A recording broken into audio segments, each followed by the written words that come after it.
And we are live from Milwaukee, Wisconsin, saddled on the backs of spotted cows and riding into a darty dressed in black and pink. Over 41,000 have converged on American Family Field, the home of the NL Central champion Milwaukee Brewers, for the time of their lives.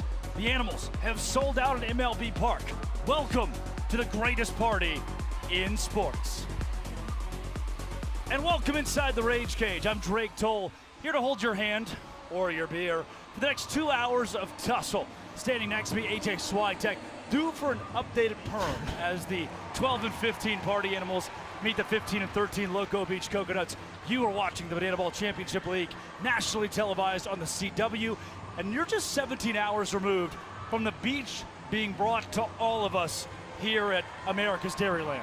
Yeah, let's make one thing very clear. The world doesn't revolve around Drake Toll. Not everyone needs a perm to get hair looking like that. But the beach was brought to the party just last night. The Loco Beach Coconuts showed up and really put together a buzzer-to-buzzer effort against the defending champs. Now 6-2 against the Party Animals this season. The Coconuts have looked really sharp against the Animals on the 26 tour. Will that continue today, that success for Loco Beach against one of the longest tenured brands in bananaball? That's the question.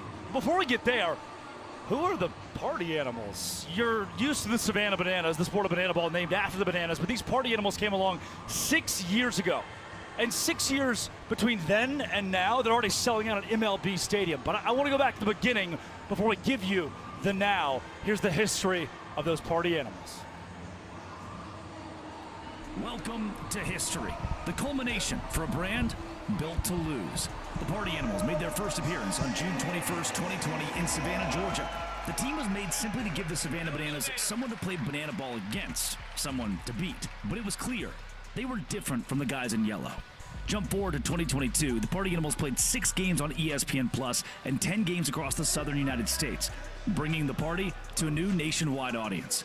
And you can see shades of what the brand is now, with players debuting like Chase Acuff, Garrett Delano, Tanner Thomas, and Brett Helton, many of which had been Savannah Bananas in the past. But 2023 is where everything really turned. The first time bananaball was played year-round and traveled to 30 cities across the nation. That's where the Animals grew. Say hello to Jake Skoll, Reese Hampton, Dustin Baber, Jason Swan, Bryson Bloomer, Drew Gillespie, and more. This year would also mark the first time the Party Animals would host their own show. June 12th, historic Grayson Stadium. And while the game against the Aussie Drop Bears was rained out and canceled after 3 innings, the players were hungry for something to call theirs. The campaign would culminate in one of the great moments in bananaball history. The Party Animals down 8 games with 9 remaining on the tour. So in essence, in a best-of-17 series, down 8 games to 0, needing 9 in a row, they won 8 in a row to set up a championship at Doubleday Field in Cooperstown, New York, the birthplace of baseball. And the Black and Pink beat the Bananas to walk away with the title. After winning the 2023 World Tour and off the heels of a historic season, Tanner Thomas and company continued their growth and introduced rookies like Bronson Ballholm and Noah Fisher in the 2024 campaign. It also marked the debut of the wildest, craziest, sexiest broadcaster in sports. It's me, Drake Toll. It's time the greatest party in sports had the greatest broadcast in sports. I'm Drake Toll, the new voice of the party, and I'm ready to be spun around like a crazy washing machine. Yeah! I'm ready to wake up feeling the cheesiest. Yeah! Life is a party, I am the pinata. I know it's not what the party can do for me, but what I can do for the party. Come on, stay decent, party!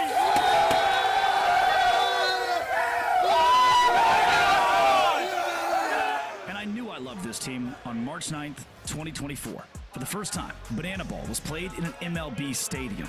And 7-time Cy Young Award winner Roger Clemens took the mound for the Bananas, and yak, Jason Swan took him deep off the Crawford boxes. Oh my gosh, Swan! No mercy for Roger Clemens! That thing nearly went off the train tracks! 2-run bomb! 2024 also gave the team another chance to host their own show. One thing was clear, fans wanted to party. And when you flip the page to 2025, say hello to Andy Cosgrove, Mark Smith, and more. bananaball staples as the Party Animals continued their path to world domination. A piece of that domination was playing in the biggest bananaball games of all time in multiple football stadiums. Not to mention, 20 headliner shows meant the Party Animals were here, and it concluded in the 2025 Bananaball Championship ring.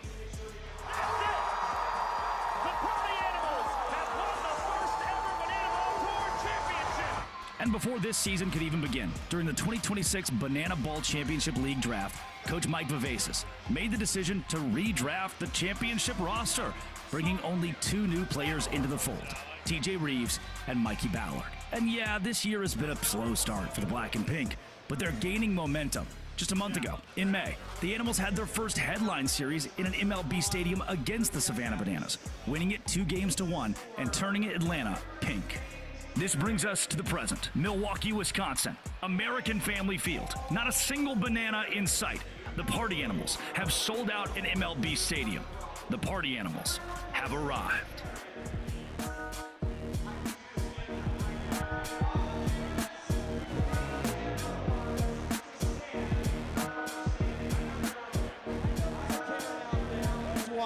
All right, this one is for the Karens.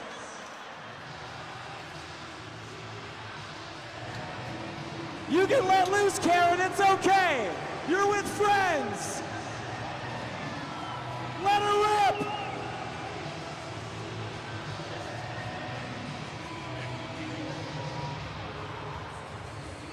There you go.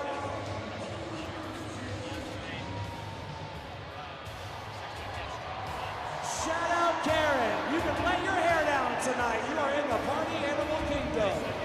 Last but not least, another group, but I'll let it slide considering who they are.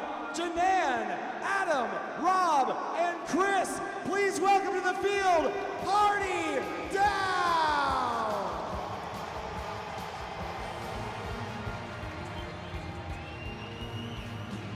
When you come to see our show, we'll bring the party, and it's a beat you can't deny. Now the heat and pressure's on, our time's just started, and it's a wild and crazy ride. We get stronger in every way, and you get louder, and they say we take it higher, day by day.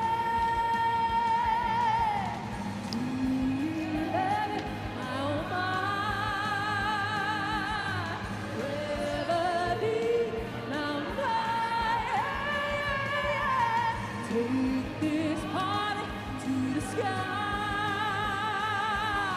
Oh, how I love you, baby, baby, baby, baby. And now, introducing your Party Animals cast of 2026. They'll be moving and grooving all night long. It's the Party Starters. They're loud, they're crazy, they definitely didn't RSVP. It's your party.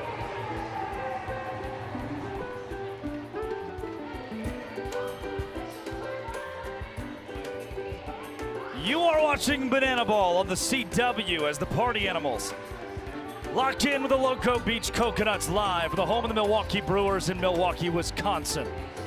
And the anxiety usually gets the best of me. I don't like talking about the night prior. But the team who took the walk of shame just 17 hours ago were those Party Animals back to the clubhouse after falling to Loco Beach. We've got to talk about last night. Yeah, let's play the hits. I mean, no ifs, ands, or buts about it. Loco Beach was the better team between the lines an evening ago. This is the league's most explosive offense. It was on full display. 12 total runs, 16 hits, a 4-2 final score. I mean, that's Bananaball at its finest. 10 the differential in the run column, but still it came down to the very last play. The Coconuts secure a buzzer-to-buzzer win in a big way. Now in Bananaball, every inning counts as a point, so if the home team scores 1 run versus the visiting team 0, they can walk innings off. That's how the Party Animals got their 2 runs, 2 points quickly last night. The Loco Beach Coconuts, as the visiting team, got into a great groove with the bats. They can't walk it off. They can just keep banging, and they've banged all year long against the Animals. Take a look at the young history of the matchups between these two teams. How about Conway, South Carolina, a coconut sweep? Las Vegas, Nevada, a coconut series win. Orlando, Florida, the team split for the first time. So entering last night, it was 5-2 in favor of the team in their inaugural season, and the defending champion Party Animals dropped another. So the Coconuts, 6-2 now on the year against the Party Animals. The teams have 4 games remaining against one another in the regular season. 1 here this afternoon and 3 next weekend in Jersey Shore. If the Party Animals want a chance for the tiebreaker against the Loco Beach Coconuts, they will need to win 4 consecutive matchups starting today. The Party Animals are the most veteran team in this sport. In the 2026 Bananaball Championship League draft, they brought nearly everyone back from last season's championship team. Loco Beach, they're led by all rookies. Just a couple of veterans of this sport on the roster, yet they have raked against the Party Animals consistently. The Black and Pink need to turn it around today. They need to turn it around altogether. They consider this a very slow start for the defending title winners who got their title rings yesterday. 12-15 overall, just a game ahead of that dreaded red line. That's the cutoff point for the Bananaball Championship League postseason. Yeah, at the beach, we like to stay 110 degrees and sunny, but you don't want to be too close. Which is such an uncomfortable amount of degrees, and you don't want to be too close to that red equator line, because it's even hotter when you're close to that 4th, 5th, 6th spot. 2 teams are going to miss the Bananaball Championship League playoffs. If the season ended today, the Animals would just etch their way in, and I'll go out on a limb and say not any team in this league wants to have to play the Party Animals in the postseason. Correct. That is the #1 team in the Bananaball Championship League in OBP as well. The Animals have been oh so good. Party Animals and Loco Beach Coconuts. We're almost game time in a big league park.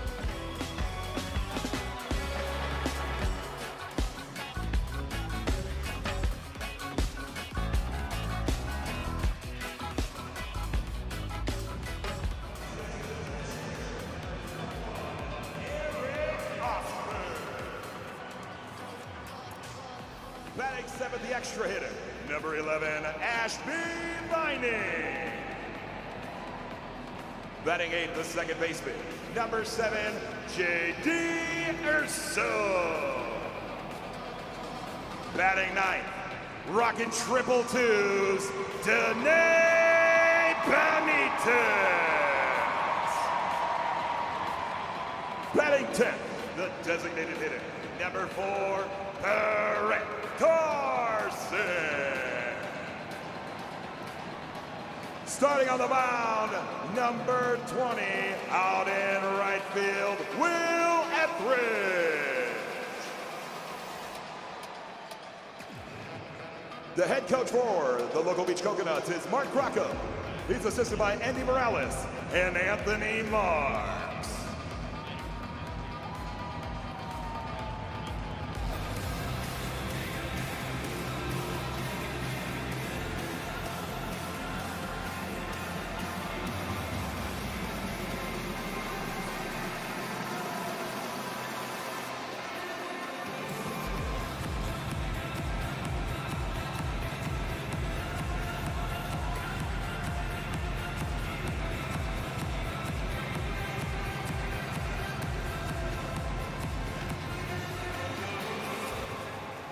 Give it up for the Loco Beach Coconuts.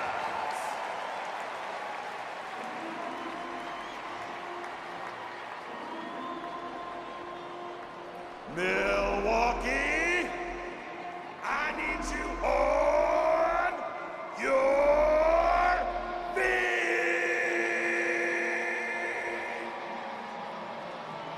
Direct your attention to left field. They're the wildest, craziest, sexiest, most outrageous group of animals you'll ever lay your eyes on, and they're here for just one reason: to party. Make some noise for the Party Animals. Gotcha, can do.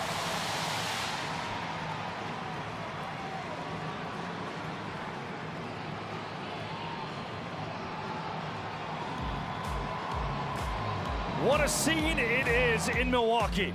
The party animals have just run out in front of 41,000 that are on their feet, a capacity crowd at the home of the NL Central champion, Milwaukee Brewers. But they can't play the game alone. The Loco Beach Coconuts are out there. And one of their members, a former national champion himself, J.D. Urso, his father, the head coach at the University of Tampa for their baseball program, just notched his 3rd straight ring. Matty Warren is fieldside to talk about it. Drake, AJ, I don't know if you knew this, but there's a little bit of a connection, at least this weekend, between Cary, North Carolina and Milwaukee, Wisconsin, because while J.D. Urso was here being a part of history for bananaball, your dad got to be a part of Division II baseball history last night. What was it like knowing that you were a part of history here, but your dad was doing something pretty cool last night too? Yeah, I mean, just what a dream come true for both of us to be here personally, getting ready to play in front of, however many fans at Brewers Stadium, like just little me smiling for sure. And then also to know my dad's chasing his dreams in Cary, going for the three-peat, which had never been done before until now because they got it done. I was watching the game on my phone. It started 2 o'clock our time, wrapped up around 6 p.m., got ready, put the mindset on to go play some bananaball, and went out and got a Coconuts W too. So definitely a special day for us. Now I want to set the scene a little bit more all the way back in 2025 because the sports world is just so cool. In 2025, when you guys won, your closing pitcher, C.J. Williams, you catch and make the last out to win the championship. Now last night, you get to play behind C.J. Williams on this field. How crazy is it to just see like those full circle moments and to be able to come into bananaball with somebody that you've created such a cool memory with before? Yeah, it's amazing. The memories me and CJ are building together are just incredible. And at Tampa, we really preach family, and that's what it is. When CJ's on that mound and I'm behind him, it's like having your own brother up there. And to be on this journey together of, traveling the country and impacting all these fans, having CJ by my side just makes me feel like I have my own brother there. I love the kid. He is an amazing pitcher. I have the most confidence when he's on the mound, and being behind him is just an honor.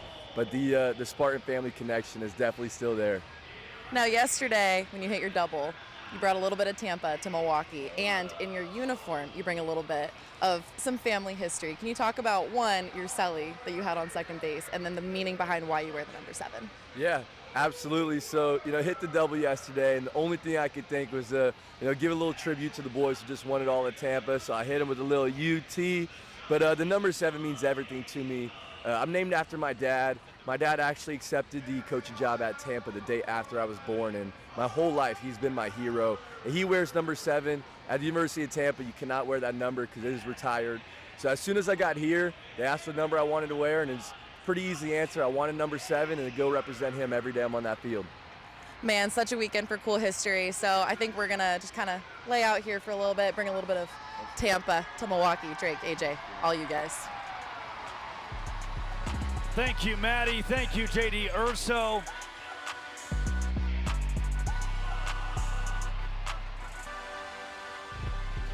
And behind the plate, he's our Love Island superstar, number 5, Andy Cosgrove. And behind the plate, wearing number 30, Troy Banks. He's our designated everything, number 40, Mark Smith.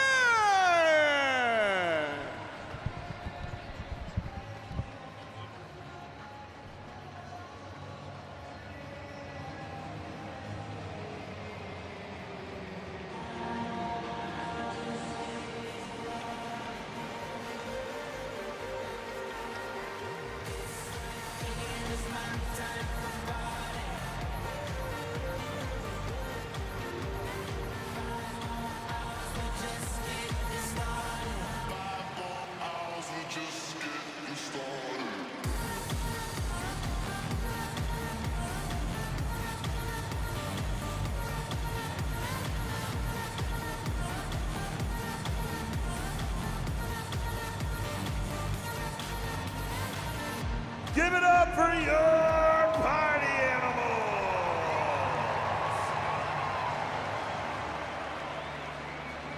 Fans, if I can direct your attention just to the right of the first base dugout, it is now time for what has become my favorite pregame tradition prior to the greatest party in sports. Because we all know it ain't a party without a little bottle service.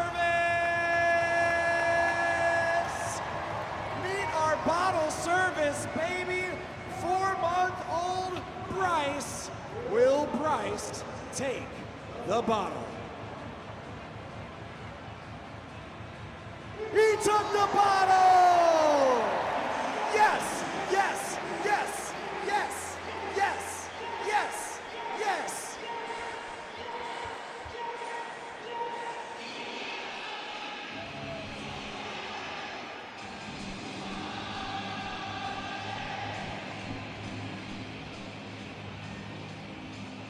Fans, most ball games start off with a ceremonial first pitch. But in case you haven't noticed yet, this is not an ordinary ball game. In the party animal, instead we prefer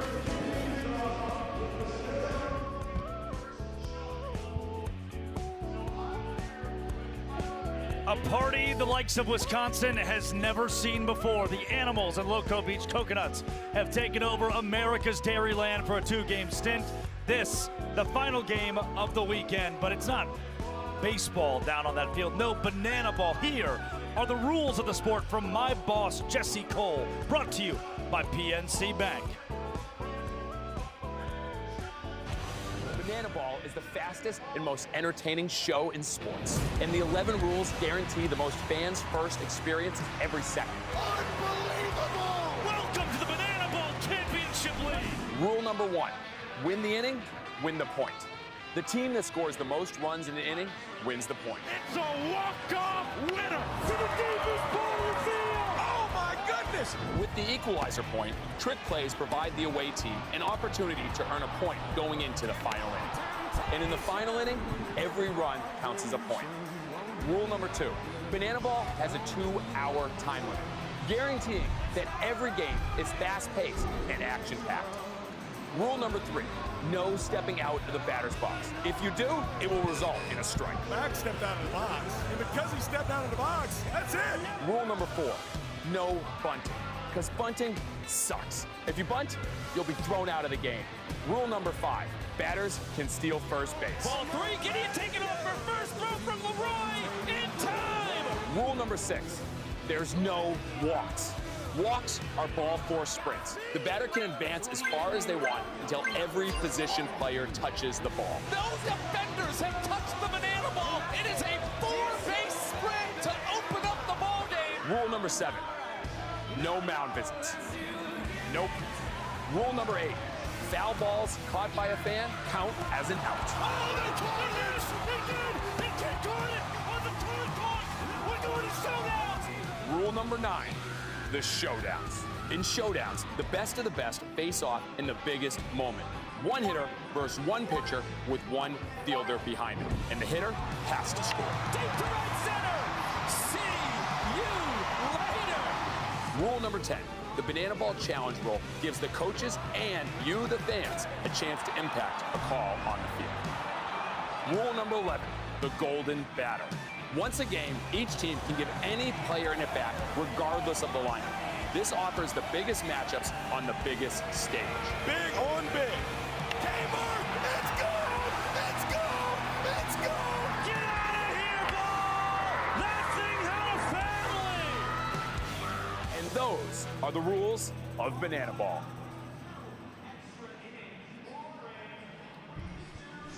Banana Ball rules keeps everything exciting, which is great for the game. PNC Bank keeps everything boring, which is great for your money.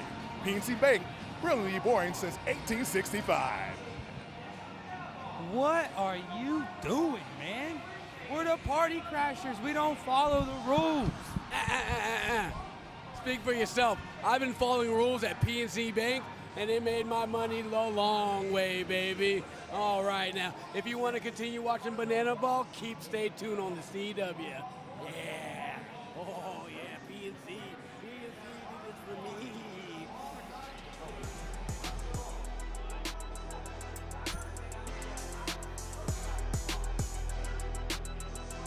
Hello to the YouTube of the world. To the pitcher's mound. We keep I miss the you guys. game moving, My people. voice is like You know, honestly, my voice was kind of escaping me yesterday, too. Did you guys notice that? Like, you're the everydayers. You're the ones who are always here with us. Are you mad at me? Please don't be mad at me. Are they mad at me? Good thing you've got me here. Chad does have, our producer Chad Reese, which, again, the OGs know Chad, does have cough drops, which AJ denied cough drops earlier because he said they make you feel weird. Yeah, MeTube, YouTube, WeTube.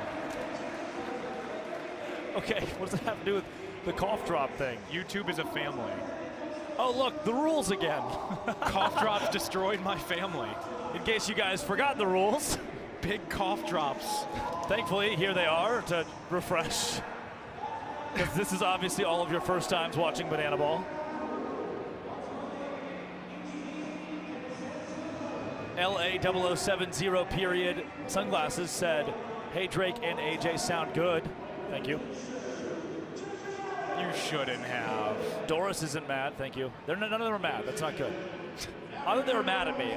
If you guys are ever mad at me, you have to tell me. I'm using my Steve Kellogg's mad too. Gosh, they're all mad. I'm using my normal voice right now. I have to like turn, because my voice is gone. I have to turn it back on for the welcome back to the CW. You do the same thing though. Something like that. Like right now, I feel like I can talk comfortably, not have to do the CW. This summer. Did you catch that yesterday? Hold on. A hot new bombshell enters the villa. We have Pocono Progressive PNC Bank this Tuesday on NXT. Oh, I've got a Sullivan's Crossing read today. Oh, I felt that in my loins. Thank you guys for not being mad. I'm about to welcome us all back. You know what? Screw it. I want the rules again. For the third time, give the YouTube people the rules. We should have Chad on a broadcast headset just for the YouTube portions.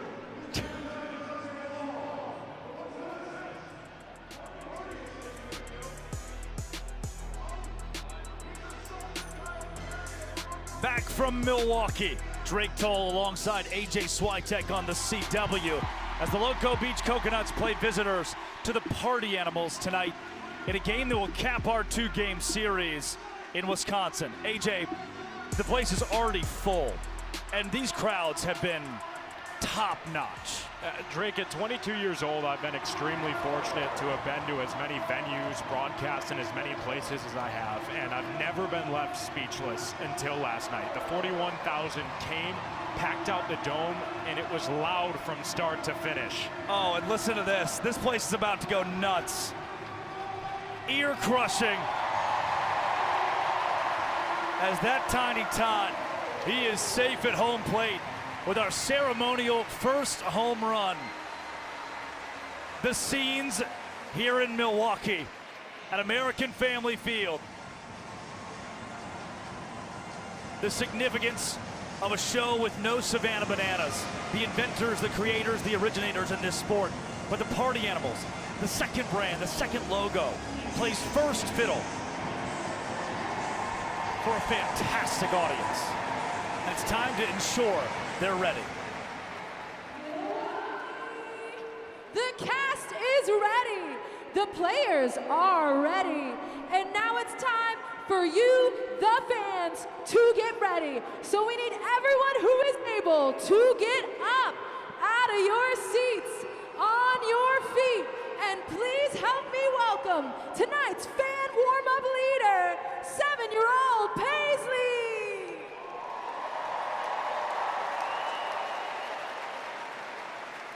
All right, Paisley, here's how it's gonna go. Whatever you do, this whole sold-out stadium is going to do. Are you ready? Yeah! Let's go! We're gonna start with some claps. We're waving, baby.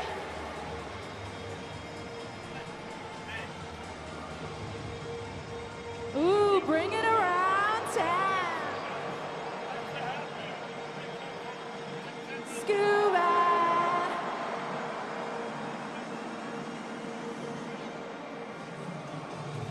Ah, jumping jack.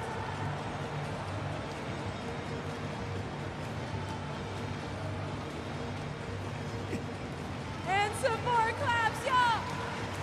Everybody, give it up one more time for your fan warm-up leader, Paisley!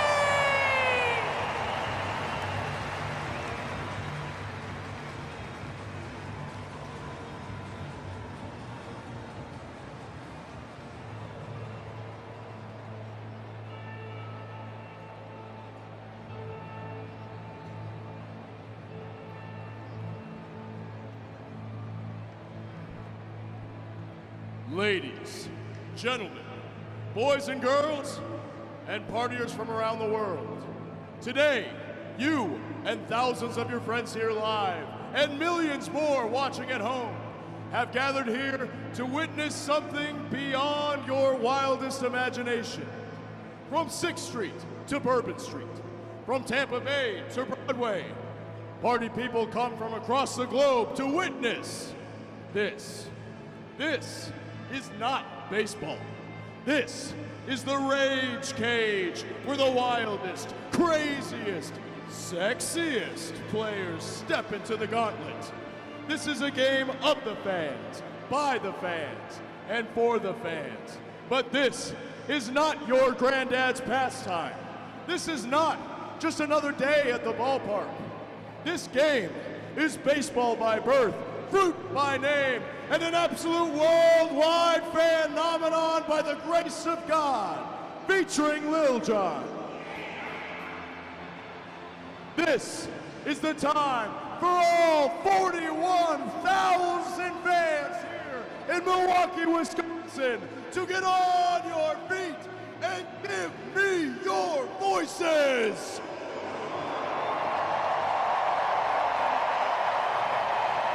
Because this is the greatest party in sports.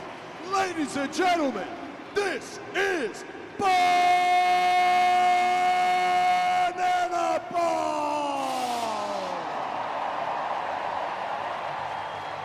Now it's time to meet the starting lineup for your party animals.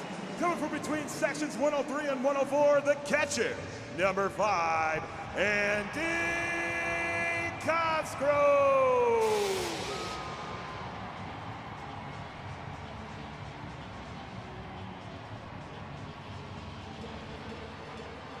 Coming from Bernie Chalet, the center fielder, number 6, Reese Hampton.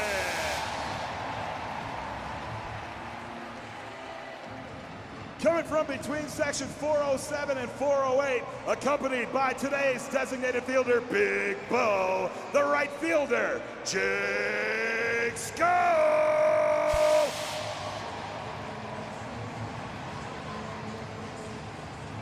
Coming from between sections 232 and 233, the designated hitter, number 3, TJ Reed.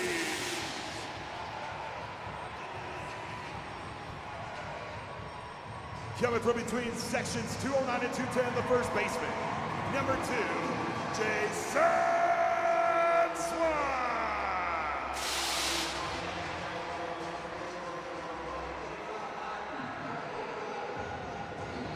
Coming from between sections 435 and 437, the shortstop, number 11, Chase Acuff.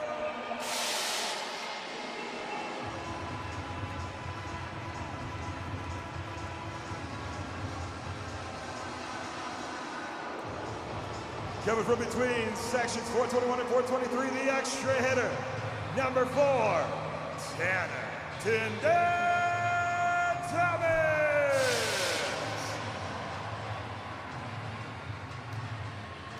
Coming from between sections 117 and 118, the left fielder, number 12, Noah Fisher.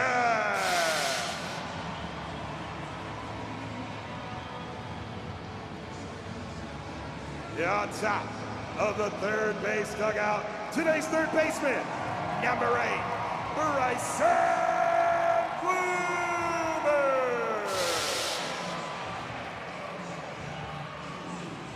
On top of the first base dugout, he wears 407, Mike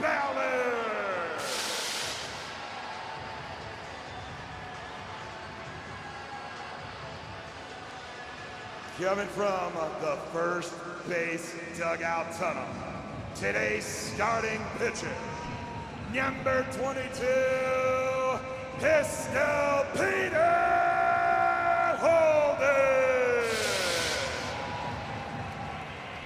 The head coach for the Party Animals is Mike Baba the bases. What an atmosphere. The greatest party in sports has arrived. And when we return, it's first pitch in the Bananaball Championship League between the Party Animals and Loco Beach Coconuts, live on the CW.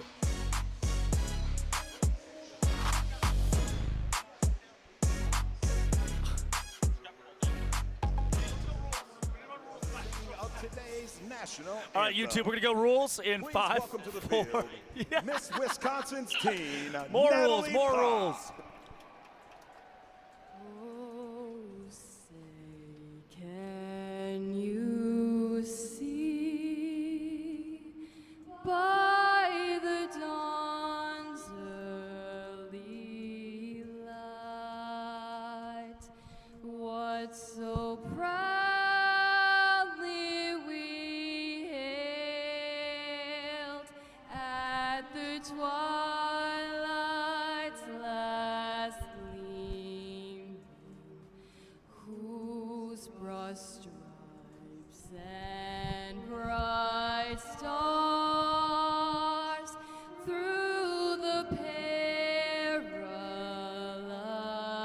fight o'er the ramparts we watched were so gallantly streamed, and the rockets' red glare, the bombs bursting in air, gave proof through the night that our flag was still there.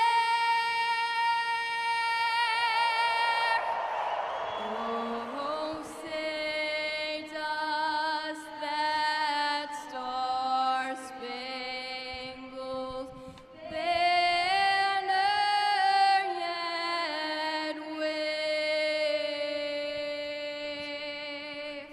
o'er the land of the free?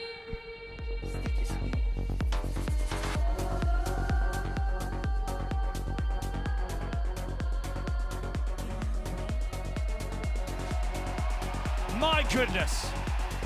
Look at this crowd. Not a seat empty, and they are all on their feet. For a sport just a few years old, Bananaball. Taking over America's pastime for the weekend at the home of the Milwaukee Braves. Brewers. It's the second time this weekend. Where else would you rather be? The Loco Beach Coconuts, the Party Animals, swag surf with 41,000 of their closest friends. And we welcome you back into the broadcast booth and say hello. Drake Toll with you alongside the broadcast entertainer for Loco Beach, AJ Switek, and AJ. Chills, full body chills at a building, a venue, a moment like this. American Family Field has showed up now back-to-back days. This is the first ever headlining series at an MLB ballpark without the Savannah Bananas. I don't want that to get lost in the sauce at all today because it's an honor to be here with the Party Animals for history, the first of its kind. And if last night was any indication, this place is going to be loud, it's going to be rocking, and they're ready for Bananaball. And they're ready to meet the starting lineups. Let's introduce you to the defense of the Party Animals. To start it, it's Chase Acuff at shortstop that paces the unit in trick plays. One of the trickiest in the sport. Acuff with 52 of them in 2026. You'll notice Reese Hampton 31. That's the most of any outfielder you'll see in today's ball game. And that defense lines up to back up Andy Cosgrove, who's catching for Pistol Peter Holden, the big lefty, in his third season in Bananaball at 6'5", 215 pounds out of Vero Beach, Florida. a North Florida product whose fastball runs 88 to 91 miles an hour. But it's his slider and changeup he uses for crisp, clean strikeout stuff. Pete making his first start of this campaign after 16 relief appearances in 2026. He'll try his hand against Loco Beach, one of the best lineups the sport has to offer. Yeah, that pistol better be fully loaded to find your way through 10 rounds of Loco Beach. This lineup is going to hit you hard and fast. Ben Parker, Tanner Allen, Dane Tofflin, the three due up in the top of the first against Dylan Porter. Loco Beach last night, 12 runs, 16 hits. Everyone got in on the plate party. It's a very similar look today, but I've got my eyes at Dene Benitez in the 9-hole. Getting the start. Sal Jacobo will play the field for her, but Benitez will get an at-bat early in this one, and you can expect this place to erupt. Yeah, those batting averages are not typos. Loco Beach, the best in the Bananaball Championship League. It's time to start that 2-hour time limit, AJ Kirsch. Milwaukee, the moment you have been waiting for has arrived. It is time to kick off the greatest party in sports. We're gonna start the patented Bananaball 2-hour time limit clock. And to do that, we're gonna count it down, but instead of 0, I need each and every one of you to yell, "Start the party," as loud as you can. Here we go. 3, 2, 1. Showtime! We are underway. No new inning can begin once that clock hits 0. Live from American Family Field, the home of the Milwaukee Brewers, the Party Animals, and Loco Beach Coconuts. Let's play Bananaball. Ben Parker leads things off, the boys in teal. Mountain View, California kid. Pumps, rolls over to Bryson Bloomer at third base. Count it. Trick play for the Party Animals. Ideal start for the defending champions. 1 out, 1 trick play, and only 2 pitches needed from Dylan Porter to get rid of the league's leader in on-base percentage, Ben Pumps Parker. With Parker retired, here comes Tanner Allen. He was 2 for 4 last night and worked a ball 4 sprint as well. Takes one way outside from Pistol Peter Holden. Control has been one of the bugaboos for Pete this year. 15 innings pitched, 10 sprints, as you saw just a moment ago. In Bananaball, there are no walks. After ball 4, the batter can advance as far as he'd like until the entire defense touches the ball as home plate umpire Vincent Chapman dances through the pain.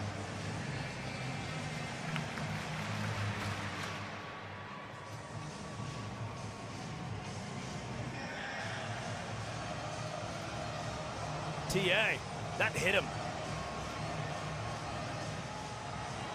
Allen.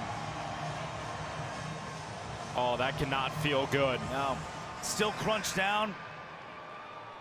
Got him on that lead wrist. Yep.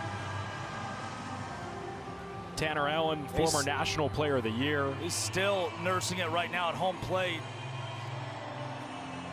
Finally walking toward first. Neither team trainer came out of the dugouts, so it looks like Allen's going to be okay. Guy's tough as nails. He was drafted in 3 consecutive MLB drafts by 3 different big league clubs. National champion with Mississippi State. Takes a lot to get TA out of a game. No team has hit more batters than the Party Animals. That's number 37 this year. The Clowns, second in the league at 29. That's a healthy gap. Into right field for Dane Tofflin. John Howard, Bobo behind the back. Big Bo. Count it. There's one of Bananaball's unique rules on display quickly. The designated fielder, John Howard Bobo, out there in place of Jake Skoll. Skoll will bat for him. Bobo gets to play defense, and that's a big advantage when you have a guy who's able to do that and right. Here comes Jordan Brewer. Michigan man drafted in the 3rd round by the Houston Astros, 5-year minor leaguer after winning Big Ten Player of the Year. You mentioned Bobo being out in right. Skoll dealing with some discomfort, lower body. In the lineup to hit. Just extreme caution that puts Bobo in right. Brewer, left field for the fans. Any foul ball that is caught cleanly today from American Family Field will be an out. One of those patented rules of banana ball. This one falls harmless to the ground.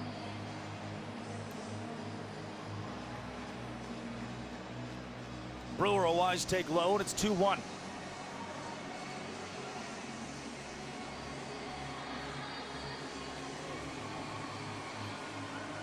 Peter Holden, in his first start of the year, looking for a 0 in the first.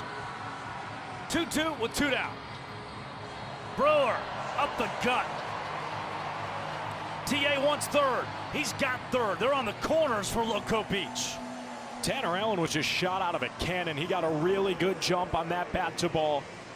Those 90 feet make a big difference. That's how far Allen now is from scoring, with Gideon Antle, the team's most clutch bat statistically, now stepping into the righty's box. Antle, a Mid-American Conference product out of Ohio. 7 for 10 this season in the 9th inning. 375 his average on the full campaign. He was 1 for 3 last night. The ball 4 sprint, couple of RBIs as well.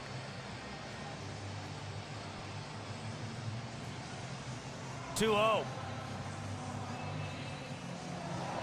Antle into the crowd, and they can't come up with it. Thought that was going to go into the beer guy's bucket. This complex is known for foul balls in the press box. Heads up. I think you're the one who needs to keep a heads up after last weekend. I got so close. Had a chance. 3-1. Peter can't lose him. He does. Ball 4 sprint. Brings home a run for Loco Beach. The Animals got a late jump on their ball 4 sprint. Defense, they bobble it, and Brewer will round third and head home, scoring from first base. Awkward. It looked like Antle either thought he got hit or was unaware it was ball 4. He just stood there. And now Loco Beach wants to celebrate. Do they?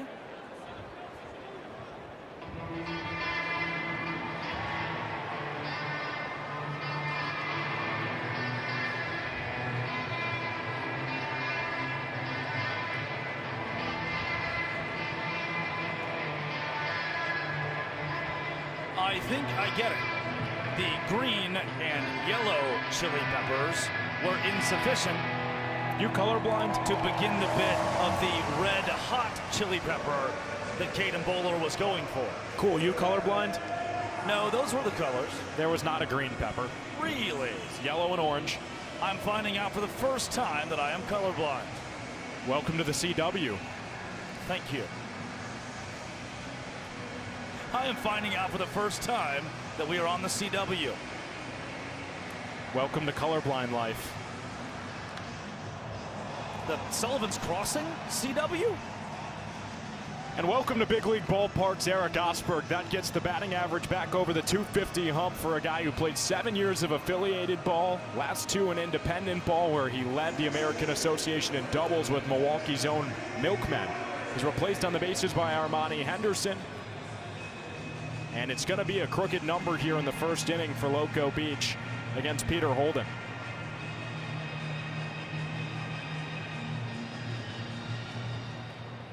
Can Mark Crocco's squad add more damage? Ashby Vining was 1 for 5 a day ago. Still had 2 RBI on his game.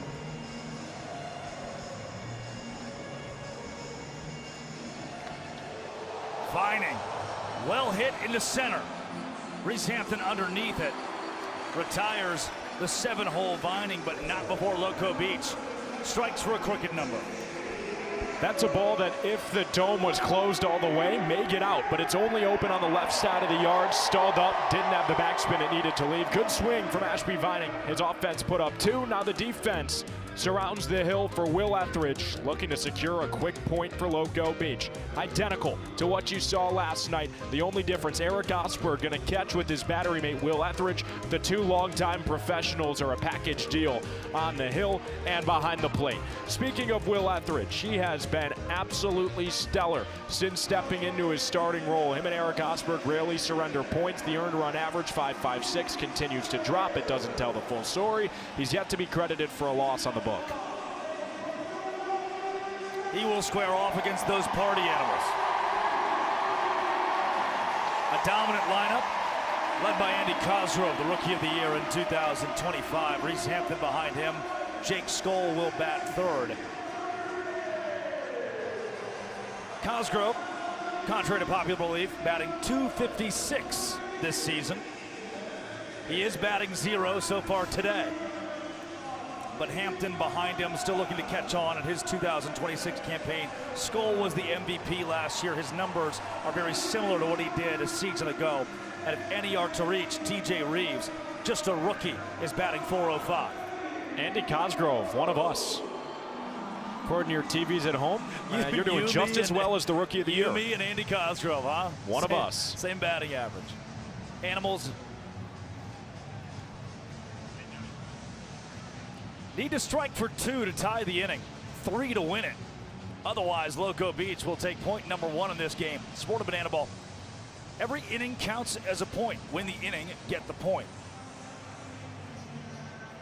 The only way to add points outside of such is the equalizer and then the final inning, where every run counts as a point. Cosgrove, deep to left field. Andy Cosgrove off the base of the wall. That's the longest single you'll ever see. Cosgrove got caught admiring it, and he knows it. He pimped a single. There's no way around that. Andy Cosgrove stopped and watched that thing fly. Thought it was out of the yard. Oh, no. And it's a single.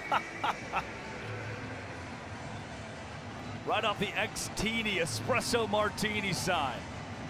I like the sounds of that. Reese Hampton into left. Allen back in underneath it. So now Mark Smith, the designated runner, in at first base. If he can swipe second, it'll make it up for Cosgrove's mistake. Does that mean Andy Cosgrove's batting 1,000 now, by the way? Correct, yes. You and I are no longer in the same category as Andy Cosgrove. I don't think I've ever been in the same category as Jake Skoll. Guy's a specimen. Mentioned it. Not playing the field today, just using the bat, but the bat is mighty valuable on its own. You see his stats on your screen. Roswell, Georgia guy. Skoll was a first-round draft pick in 2010 to the Texas Rangers, 15th overall. Went on to play college football at the University of Georgia after an illustrious minor league career.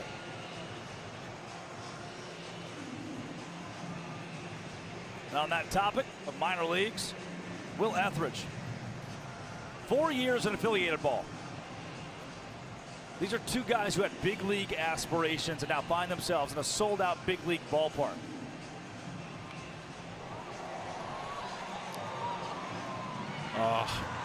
Bring a glove. Skoll right back toward the broadcast booth.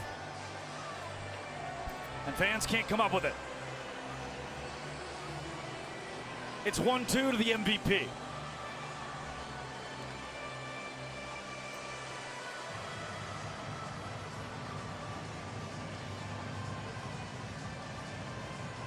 Two balls, 2 strikes with 1 down, and the designated runner off of first base, Mark Smith.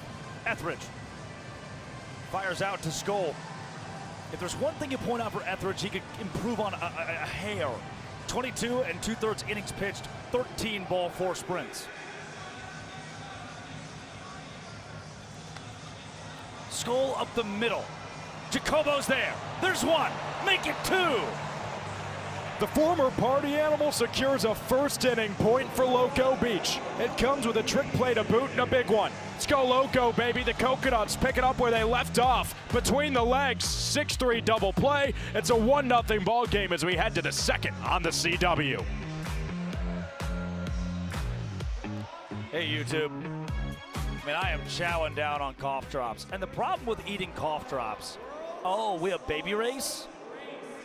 please welcome to the field Rocco, Arden, Leroy, Eleanor, Gigi, Miller, Maven, Amira, Brindley, Henry, and Reese. Pocono. Our Yeah, I can fearless do Pocono. competitors are a moment away The from babies. glory.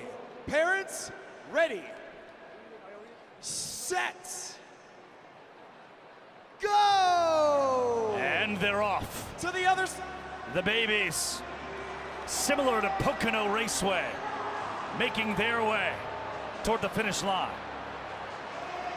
Roughly 18 paces away from where they need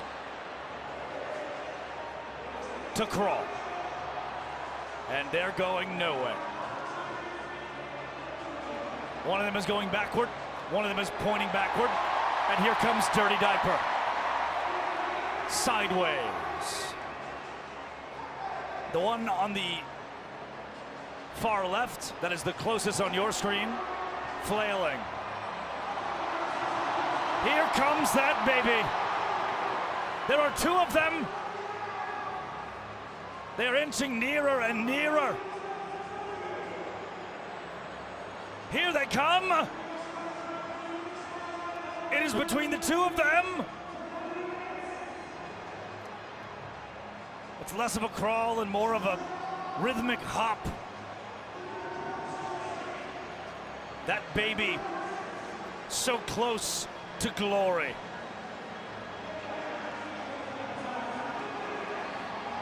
This was never close. The competitor has given up. It's a breakaway. And it is over. That baby wins.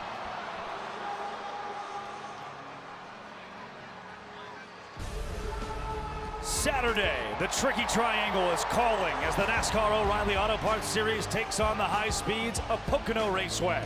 Don't miss a second of pure raw racing from Pocono next Saturday at 3:30 p.m. Eastern, 12:30 p.m. Pacific, only on the CW. And you're seeing the bananaball version of Pocono just in front of you as that baby, competition far behind, 18 lengths, crawls toward victory.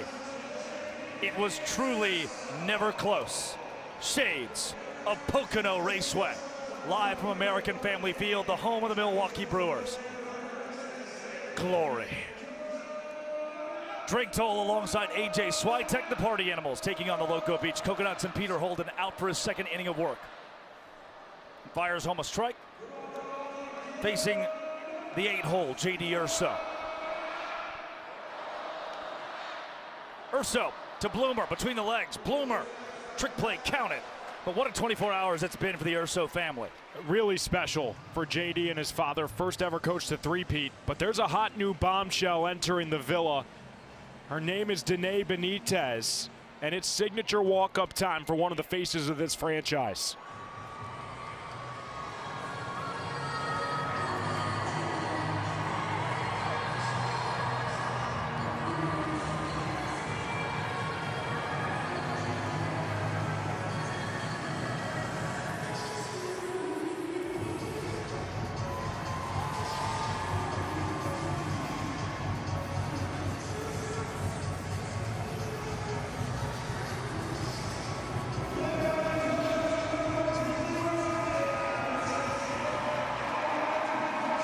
Here she is, Danae Benitez, getting the crowd up. That's loud, AJ. That is what that is. Yes, Drake recorded her first hit against the Party Animals in her hometown Las Vegas. Now mano-a-mano with Peter Holden. Benitez, a big hack and a miss. Count evens at 1 ball and 1 strike.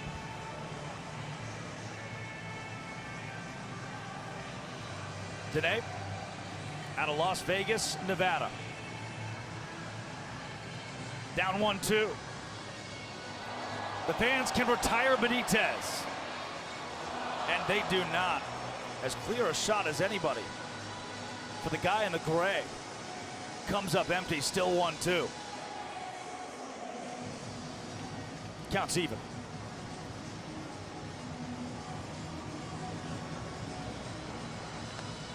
Benitez to Bloomer. Bloomer, his third trick play of the game already. Count it. Today, Benitez embodies fans first about as well as anybody. She's a fan favorite for Loco Beach for a reason, always out signing until everyone gets her autograph. Inspiring so many worldwide. But Benitez has sat down there from Bryson Bloomer, who's made it a 4 trick play advantage for the Party Animals. Brett Carson, 0 for 2 yesterday. Asheville, Ohio product. Came to Bananaball as a member of the Texas Tailgaters in 2025.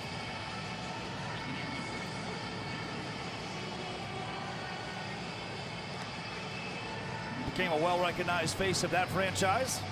Was picked up in the 2026 Bananaball Championship League draft with the Loco Beach Coconuts. Changing uniforms for his sophomore campaign as Peter Holden right back to him. Count it. Another trick play for the Party Animals defense. Get a second look. Peter, the reflexes on the money, and Pistol Pete, a clean second inning. Needed that. An efficient second inning at that. 2 minutes and 5 seconds for Peter Holden. Do you see that? Oh, no. Not the 41,000, but today's date is 6-7 for more. Here's Sam Bauer. Yo, Drake, AJ, what is good, my boys? It's our day. We've been waiting for this. 6-7. No, hold on. 6-7. Sam, aren't you 43 this year? No, 37. 37 is me. Guys, come here real quick. Yeah, lean up here. Why aren't we doing 6-7? It's 2024? That's when that was cool? 2020, there wasn't anything. All right, so what's new then, if it's not 6-7? Scuba? Does that? What date is Scuba? When do we do that? When do we celebrate Scuba? We celebrate Scuba every single day. 6-7's dead. I don't think I'm cool anymore. Drake, AJ? Whatever, man. Scuba.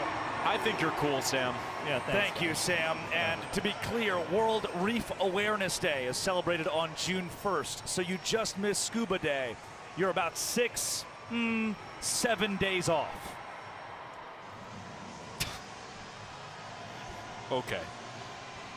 TJ Reeves, one swing away from winning the inning for the Animals. Bananaball, every inning counts as a point. Party Animals are one big blast away from tying the ball game. Still waiting for our first home run of the series here at American Family Field. We've seen just about all the other fireworks you could ask for. Reeves, a wise take. We do have 6,700 viewers on YouTube right now. That would be 6,700. 6,700.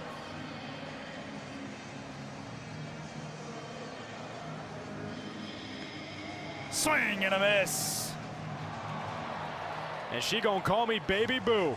Will Etheridge gets his first punch out of the game. It comes against the Rookie of the Year candidate, TJ Reeves. Reeves had the Coconuts number a weekend ago. Today, he's down on strikes to start the finale here in Milwaukee. Now Jason Swan. Swanee, no home runs on his year. It's been a season of contact. In his 106 plate appearances, just 5 strikeouts. Hit ball hard, that's what he does. But Loco Beach has got a guy there. Jordan Brewer, trick play. It's the first trick play of the outing for the Loco Beach defense. Now a 4-1 deficit. Lead the game 1-0, but as the visiting team, the Coconuts have a chance to tack on another point via the league's fresh rule here in 2026, the equalizer point. Chase Acuff chosen, the last chance. Here in the second for Mike Vivacious and company. Left side and through for a base hit. Second hit of the game for the Animals to their first 6 batters. Nothing to show for it. But Tanner Thomas, 0 for 3 yesterday. Can revive to the mean today. Batting .303 on the year. and his teammates are in need of a big knock.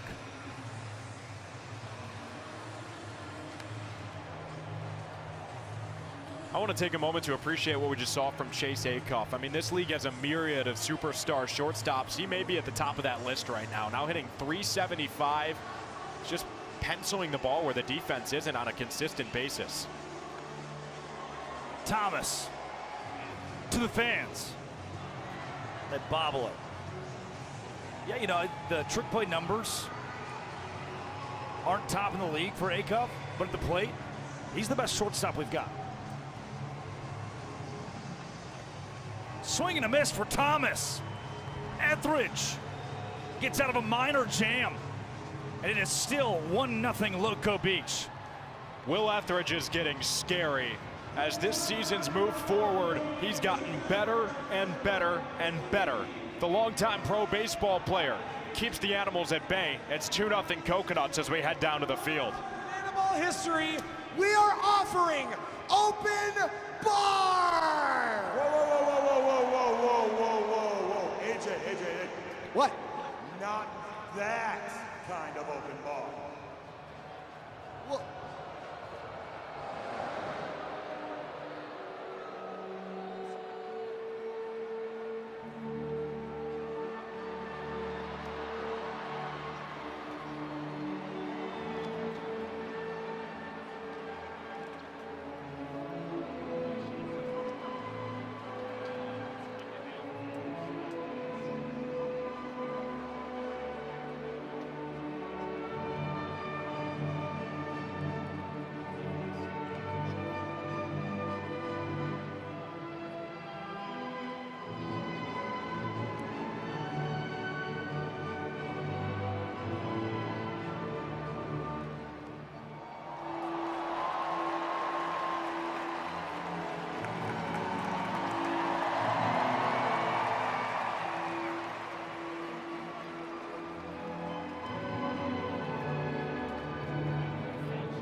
Fans, give it up for Tyson from the Party Starters and the Hooligans. The Hooligans, AJ. Some of my favorite cast members in the sport of bananaball making their debut in 2026. And already a stalwart of the sport. There's another stalwart. Emphasis on wart. Sean Fluke is in the game to pitch. Oh, that one looks like it got Andy Cosgrove on the bare hand. Good news is he gives a thumbs up saying he's all right, and it gives Vincent Chapman a chance to do what he does best. Gave him a chance. He chose not to dance still. Oh, man. These party animals just love to hit batters, man. Fluke comes in and hits Ben Parker at 6-7 miles an hour. Correct. Parker does not feel that one bit, I guarantee it. He laughed going up the line. Yep. Yeah, delayed reaction. Cosgrove. It may have been Parker's bat swinging back around that clipped Cosgrove in the hand. I think you're right about that. And then Parker ended up getting a hit on the very next pitch, so needs some Band-Aids. That's Fluke backing up his catcher right there with 67 miles on the curveball right off a bicep. Fluke just gave it to you. I'm not sure if Parker even felt that one. Tanner Allen, right field. Big Bo back. John Howard Bobo behind the back. Count it. And a water cannon in from right field. Take a bow. Big Bobo holds Ben Parker, the fastest coconut on first base, and adds a trick play. Make it 5-1 the advantage for the Party Animals in the trick play category. I'll tell you a bit more about Sean Fluke. Hudson, Florida guy. 6'4", 243 pounds. The righty is a former elevator repairman in the Tampa area. Turned exterminator. Chase Acuff, look what I found. Johnny on the spot. It's a well-hit ball from Dane Toughlin. Early this year, it felt like that would have no matter what got through. But instead, Big Timber back to the dugout. Chase Acuff staying busy on both sides of the stone. Full swing bunt from Brewer. Fluke, trick play. Sean Fluke, count it. Yeah. And the taunt. He said, "You're not fast enough." 0 on the board in the third for the Loco Beach Coconuts at the hand of Sean Fluke. Can the Animals tie the game when we come back on the CW?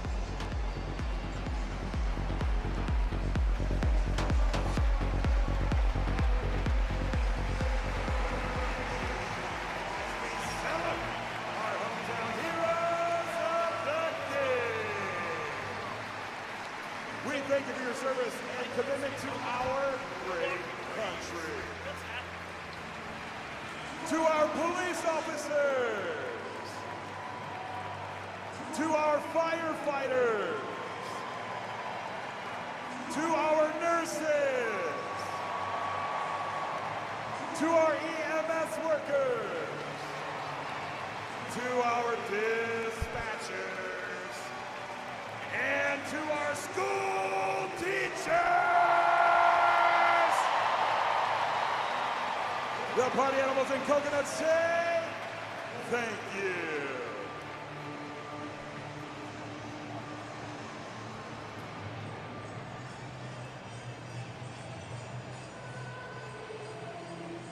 Has your dad ever needed a spot to meet new friends? Check him into the Party Animals Daddy Daycare. This brand new state-of-the-art daycare facility has everything the man in your life needs. Your dad can make new friends at the beer pong table or grab a drink from one of our bartenders. He can even just relax and watch the game, literally, or work on a short game at the putting green. To book your dad's next visit, please call 555-DAD-CARE. That's 555-DADCARE. Hurry, spots are filling up fast.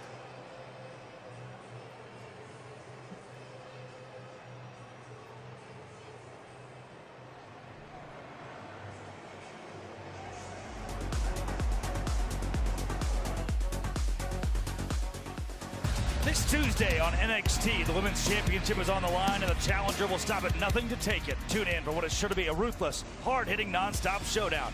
WWE NXT, Tuesday at 8/7 Central, right here on the CW. Will Etheridge will face Noah Fisher. Fish batting out of the 8-hole today, making his first appearance of the weekend.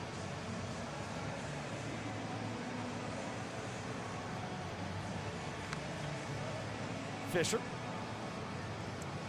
a Northern Kentucky Norse product in his junior season in bananaball. Joined the sport in 2024 alongside names like Bronson Ballholm and Dalton Ponce, among others. Etheridge goes trick pitch, low.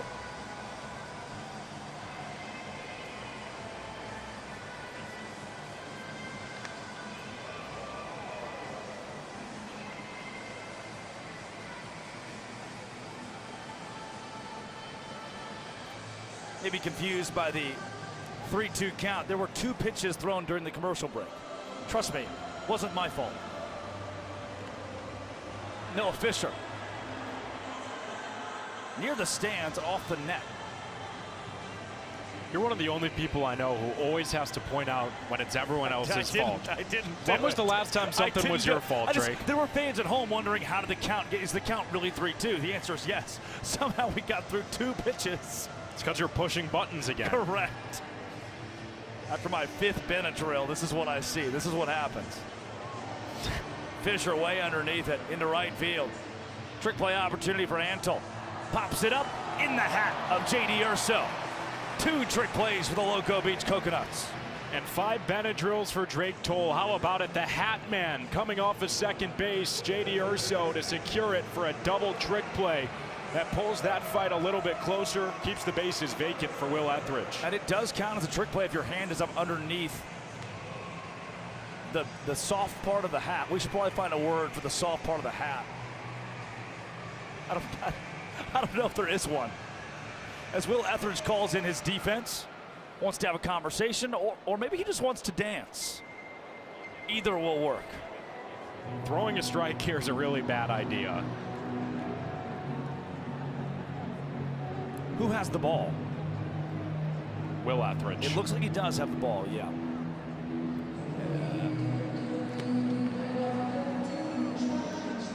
So what was that?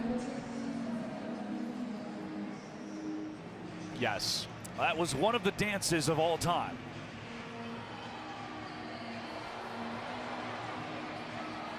That guy caught it. That guy, shirtless, just retired Bryson Bloomer. The 10th fielder in the backwards hat.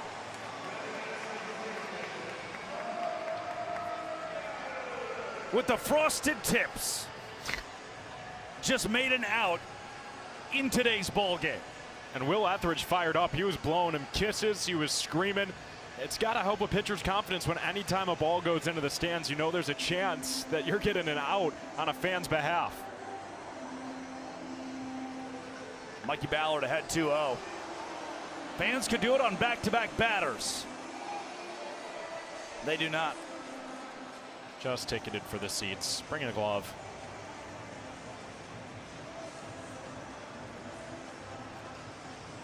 Mikey is way ahead, 3-1.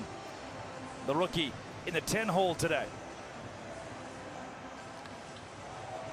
Ballard, center field. Then Parker going back. Has plenty of room for it. Parker makes the grab. 3 innings of 0-run work for Will Etheridge.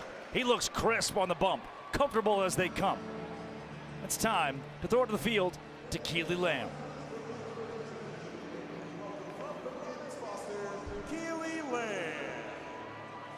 Across the United States, there are over 400,000 children and teens in foster care without a permanent home. Look around. That's enough to fill American Family Field 10 times with the number of children currently experiencing care. To raise awareness and support this community, we created Bananas Foster, the official nonprofit of Bananaball. Our organization is dedicated to celebrating those in the foster care community while educating and inspiring others to get involved. Today, we are celebrating the Jaber Wilson family. From her career in social work, Leslie learned of the critical need for foster homes in her community. So in 1995, alongside her husband Kevin, they became licensed foster parents.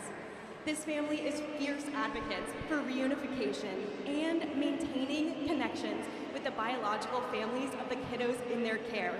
Over the last 31 years, the Jaber Wilson family has welcomed a total of 110 children and teens into their home. Fans, please join us in celebrating this amazing family for making a difference right here in your community.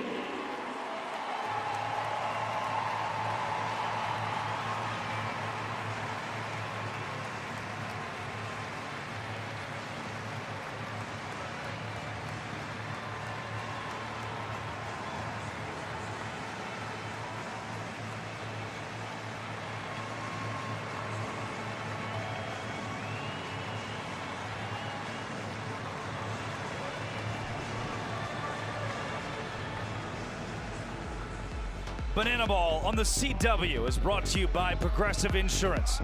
A grand slam for your budget. Visit progressive.com.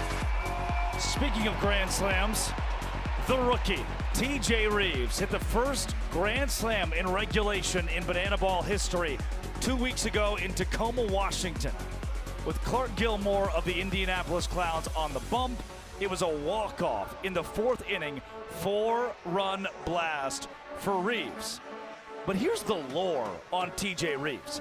He made his Bananaball debut back in 2023, standing in with the team who was shorthanded in Milwaukee, Wisconsin.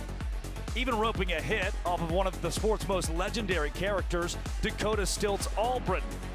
And now Reeves, whose numbers have been astronomical this year, slashing .405, .457, .703, and 3rd in the league with 6 home runs. That guy is back as a full-time player in Bananaball, wearing the black and pink. TJ Reeves, the rookie, top-notch stuff. Yep. Thank you, AJ. Keen analysis. Full circle moment for TJ Reeves. And how about the 41,000? Not an empty full seat in the circle moment place. for our drone right now, too. Going whee!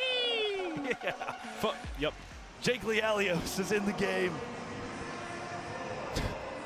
to pitch for the Party Animals.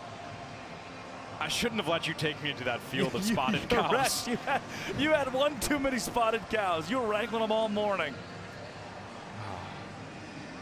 Vincent Chapman cleans the dish. And while I was having spotted cows, Drake was having New Glarus' other beer, Two Ladies. Grade A. Roped.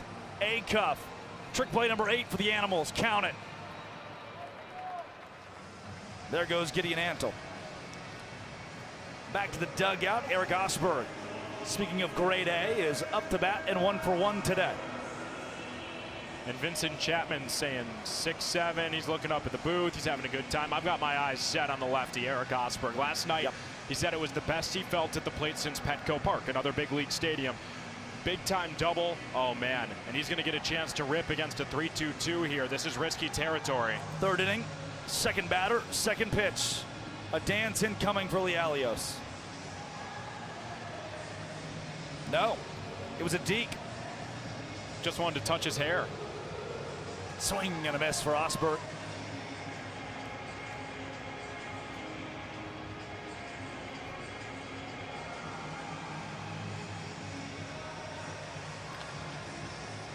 Eric Osberg, 2 for 2 today. Base hit through the right side. It's funny you mentioned that too. Talking to Osberg pregame, he spent a lot of time in Milwaukee himself as a member of the Milkmen, talking about Spotted Cow, one of these local classic brews, and he actually said Two Ladies is his preferred from New Glarus. So you just made that up because Eric Osberg's never had a sip of alcohol in his life. So there's a made-up story from Drake Toll. Maybe it was Keegan James. I also don't know that you've ever talked to Eric Osberg. Both of those guys confused every time. Now it's time to dance. Okay.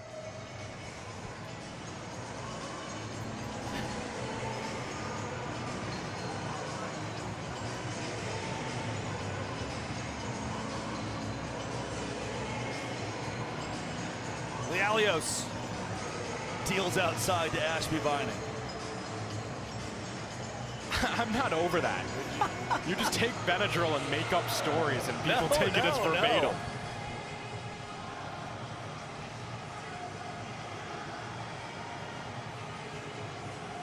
I'll say that Vining went. 2 strikes on him now. It may have been Keegan James, who doesn't remotely look like Eric Osberg, by the way. Did Vining go? No.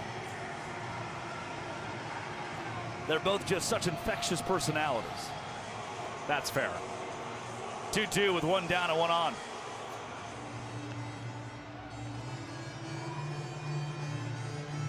Ashby Vining looked at that Brewers TV sign in left field and said he envisioned himself hitting a home run there today.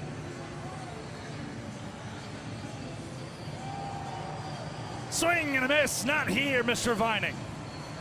A strikeout for Jake Lialios. Oh, and he's excited. That's what the kids call an emote. 92 miles an hour from the right arm of Lialios. And a big whiff for Vining brings up the donut batter, J.D. Urso. If he strikes out, fans here in Milwaukee will win free donuts. Tough news for the fans. J.D. Urso has really settled in nicely at the plate as this season's rolled by. Majority of his strikeouts came before he carved out an everyday role in the lineup when he was trying maybe to do a little bit too much, making the most of every opportunity. Now that he's settled in, he's a really tough out and even tougher strikeout. Urso.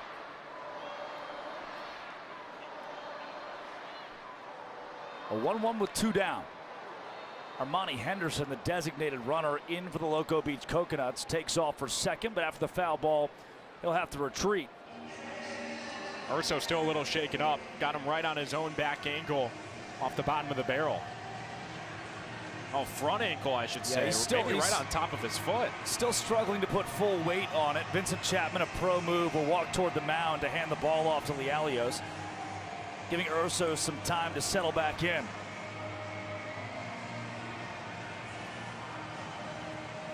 J.D. Urso, the U-Tampa product, and that last name Urso, what it means to that university, that baseball program.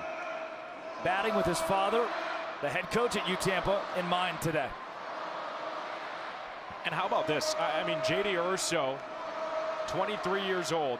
Every single day of his life, his dad's been the coach at Tampa. Legend of the D2 ranks. Urso foul. First time a D2 baseball team has gone back-to-back-to-back national championships.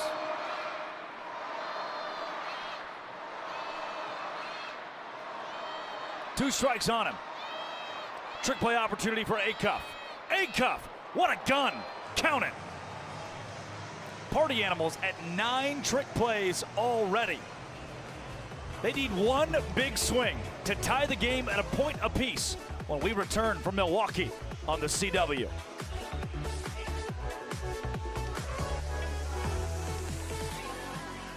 Hey YouTube, I tried to do my best Drake Toll impression. J.D. Urso's not 23, he's 26. I just made that up to see if anyone would know. No, you didn't.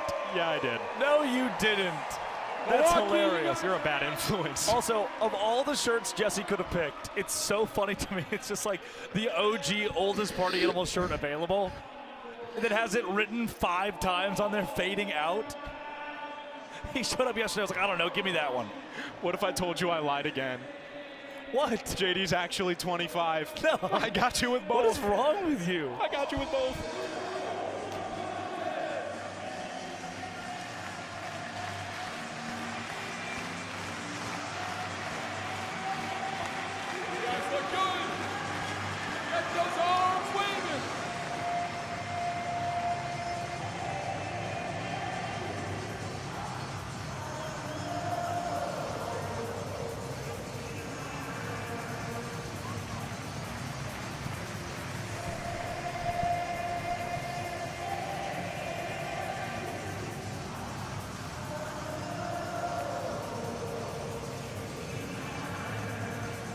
Now keep it clapping as we shuffle. When I saw you walking down the street, I offended people that I had to meet.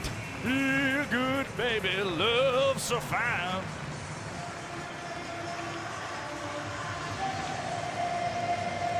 Bananaball on the CW is brought to you by PNC Bank. Brilliantly boring since 1865. Speaking of brilliantly boring, Will Etheridge, the man who started on the mound today for the Loco Beach Coconuts, has been just that. And not even a bag of chips. He's just walked out there, cool as a cucumber, and gotten the job done in front of this crowd on its feet. Over 41,000 at the home of the Milwaukee Brewers. And you know, Drake, I had the opportunity to talk to Will Etheridge before today's game, and as long as he can remember, he's envisioned taking the hill at a big league park. It wasn't always, however, for bananaball. I mean, when he was a kid, this sport wasn't even a concept yet. Will said, you know, he trusted the process and he knows this is where he was meant to be. And how special it is to see the longtime minor leaguer who grinded his way through the Colorado Rockies ranks, now carving out a role as a starting pitcher for a first-year team and finding success in a major league stadium. Here, Etheridge will face Andy Cosgrove. 17th rounder out of NC State to the Minnesota Twins back in 2017. Cosgrove, the Kirkland, Washington kid.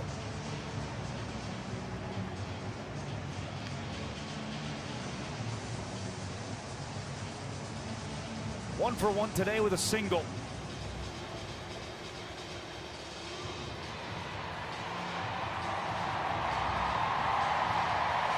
And there he is. Look at that rump. Vincent Chapman, the dancing umpire, does it again.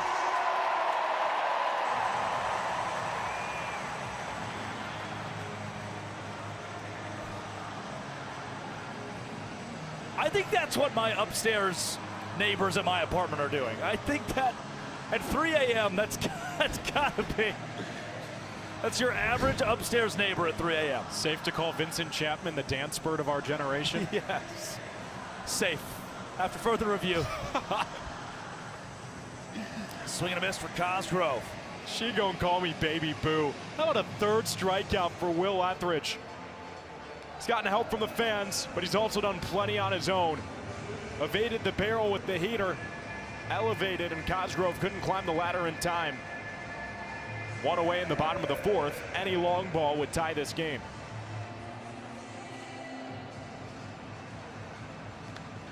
Hampton, no long ball here, but does have his first base hit of the weekend. Now 1 for 5 in Milwaukee, 1 for 2 today.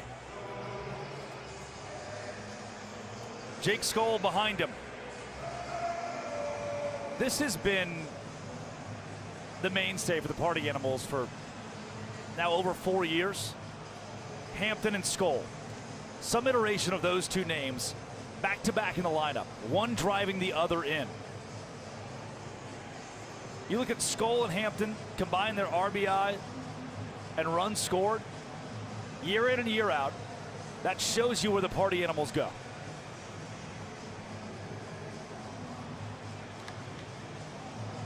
Skoll, that's a double play ball. Urso to second for 1. Jacobo to first, not in time. Interesting trick play decision timing from J.D. Urso there. He still gets the trick play, but ultimately isn't going to get a double play because it took him a second to transfer. Jacobo really quick on his hands. Brewer wanted one between the legs as well. Jake Skoll slowed up. He was not running full speed down the line, so maybe if there's not a trick play there, there's a chance for a double play, but instead there's a runner on first with 2 down. And to be clear, I'm not sure Skoll slowed up. He's still dealing with some soreness in the lower body.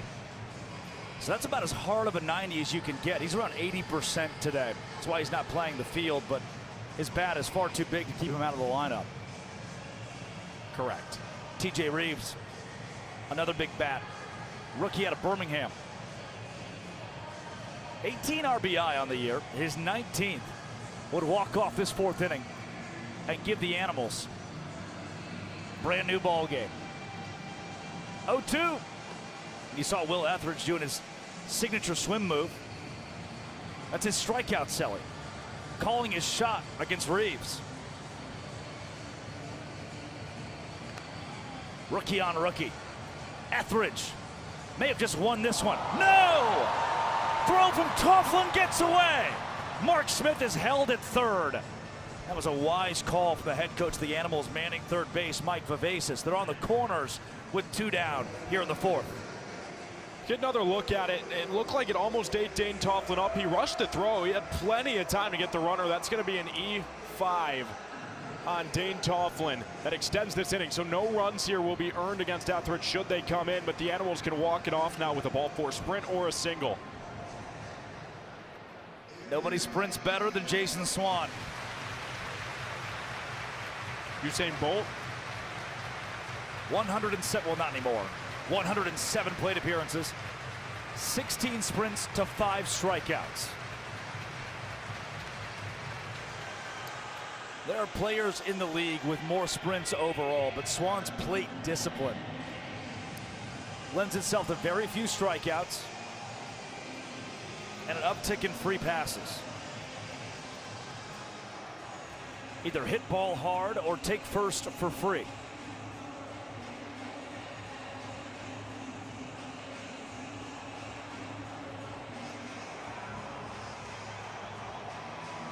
Etheridge has him in an 0-2. 2 down, 2 on. Fate of the inning on the line. Swan almost wore it. I don't hate that from Etheridge. Back you up a bit. Change the line of sight. And here's the 1-2. Fans can retire the inning. And they do not. Nearly. Had a coconut shirt on, but no glove.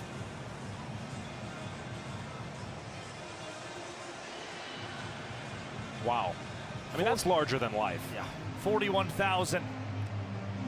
Not an empty seat at American Family Field.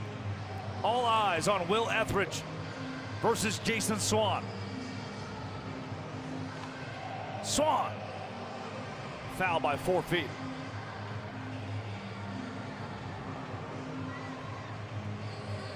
These have been easily 2 of my favorite banana ball crowds that I've seen since coming to the sport in 2024. Milwaukee blowing us all away.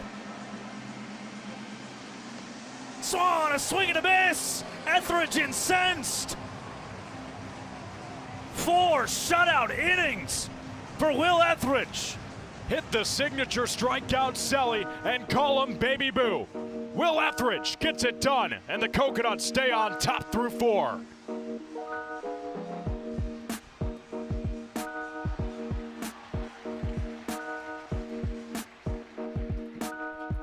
Very good, AJ. Very good, very good, yeah. Oh, okay, chat, YouTube chat. Do we like the facial hair? He's got like a 2024 Drew Gillespie thing going on with the goatee. He's got a 2024 Drake Toll thing going on with the goatee. And the headband. Do you like it, you know?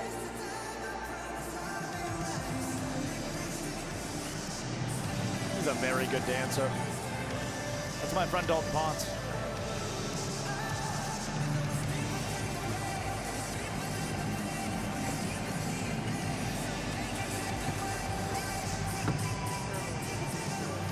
The Lau Main 9143 says, yeah, it's okay.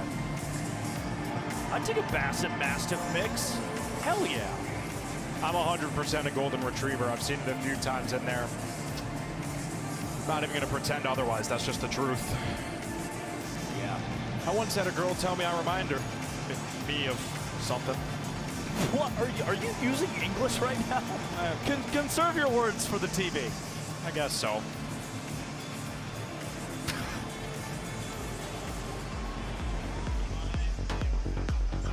We bring you back on the CW with a specialty entrance from Dalton Ponce, who's in the game to pitch now for the Party Animals. Dancing with the Party Starters. That guy has some extremely impressive moves. Crazy to think the Fontana, California product out of St. Mary's and then Long Beach State. Dominant college pitcher, now in his 3rd year of banana ball, has become one of the names for the Party Animals. Via the fan vote, he was kept on the roster last year. Late in 2025, as the advent of the Banana Ball Championship League was afoot, due to the draft process, coaches were able to select players on their roster to stay on the team, remain Party Animals or firefighters, tailgaters, bananas in 2026. And fans got to select their favorite 3 players from each team to keep them on their rosters. Dalton Ponce was one of those 3 for the Party Animals. Arrgh. Here comes Pirate Ponce. Fresh look for him, and this is just going to be entertaining right off the rip. We're going to get Caden Bowler on the bowler board. You know what Pirates hate? Surfboards? Surfers, yeah, correct. Yeah, they do. So that's... Surfers always get in the way of plundering, pillaging, booty. And here he comes. Riding on a surfboard, it's Caden Bowler! Bowler will hit in the place of the 9-hole, Danae Benitez.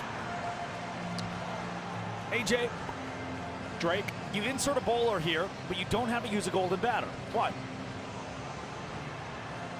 Entertainment bat. Pinch hitter. Special guy. Yeah. It only works for Caden Bowler. He speaks Vietnamese, by the way. Fans? No. No real fan would grab one from the guy on the bowler board. Look at the hood ornament. So a pinch hit opportunity for Bowler on the boogie board. Swan goes behind the back, flip to Ponce, complete the trick play.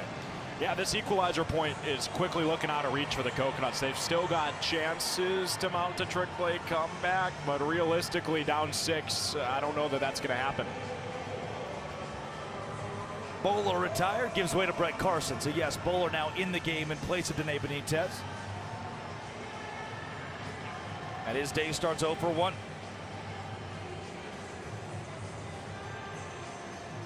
Brett Carson 0 for 3 overall in Milwaukee.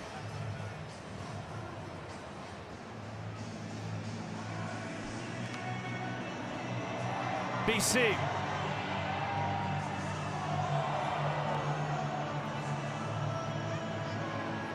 Slashing 263, 349, and 263 in his second year of banana ball. Best of all, he's a frequent flyer. We fly to a new city every weekend, and Brett Carson's on the team. Does that make us all frequent flyers? Yes. Fans can retire Brett Carson. They do not. That's why you don't bring a glove.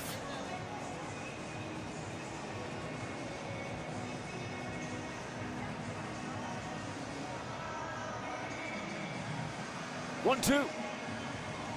Right back. Loco Beach as a team, right around the middle of the league in strikeouts, 182 for their offense this year. The Firefighters the most efficient, just 147. As Carson has 2 strikes on himself. For BC this year, 44 plate appearances, 5 strikeouts.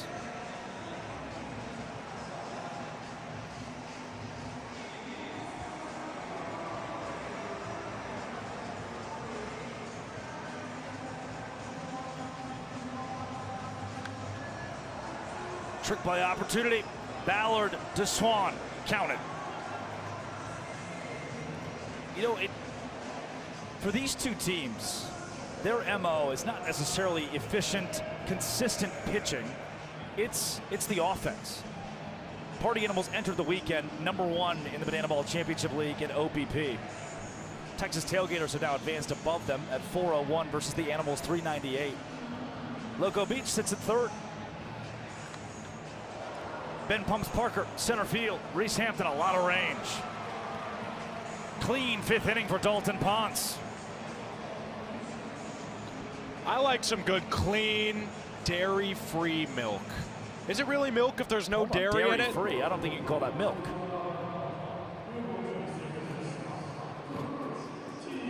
Let's take a look at what Eric Osberg did with the Milwaukee Milkmen. Led the nation in doubles. Yeah, I should say in the American Association. But all of independent baseball, Eric Osberg was at the top of the leaderboard. He hit over 300 in each of his seasons in Milwaukee. And Matty Warrens was the guy who threw out the first pitch at the Milkmen game earlier this week. And he's not lactose intolerant. He is not lactose intolerant, AJ. That is correct. Eric Osberg, welcome back to Milwaukee. This is not your first time being here, and you have had nothing but good things to say about your time with the Milkmen, and I just want to hear more about that. I love this city, man. The Milkmen, I'm very thankful. After my time with my 7 years with the Tampa Bay Rays, you know, they helped build me back up, gave me confidence, got to be on defense every day, had 2 great seasons with them. Ton of longtime friends, my host dad, Mike Edick, he was at the game yesterday, shout out Mike. And man, I love this city, I'm so happy to be here. Hey, he loves this city and he loves his Milkmen, so we're gonna see how much by how fast you can chug. Shout out Mike. Of milk. All right. Hey. I got some big bag in me. I got this. Here we go. Ready? Cheers. I've got my money on Osberg. Nope. Got the cameras, guys. Got the cameras. Oh my God, you're done? That wasn't great. That was a mediocre performance. Okay. You know him. You love him. Eric Osberg, 10-year professional, can drink any kind of milk as fast as anybody and lead the American Association in doubles. Now here he is in banana ball. He'd spilled a lot of that milk, by the way. I don't know if he swallowed any of it. As Ashton Lansdale walks to the plate, looking for her first hit in banana ball in 2026, that is. Has a couple of RBI this season. Thanks to the ball 4 sprints she's been able to rack up. Lansdale this year. I'm sorry, I'd be extremely remiss if I didn't say that Ost actually translates to cheese in Swedish. Cheeseburg. Lansdale this year, 5 ball 4 sprints. That is over the course of her 11 plate appearances as well. But here, she's retired by Zach Smith, who's coming to the game to pitch. Zach Smith, a guy who's got to catch them all. Typically plays Pokemon Go when he's not on the mound. It's been trivial to the Coconut's success this season when he's got it going and really has a nice, healthy live arm from the bullpen. Tanner on Tanner crime.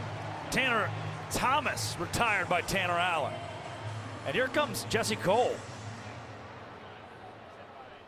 Now coming to bat, a two-time All-Star and member of the Walk of Fame for your Milwaukee Brewers, please welcome Corey Hart!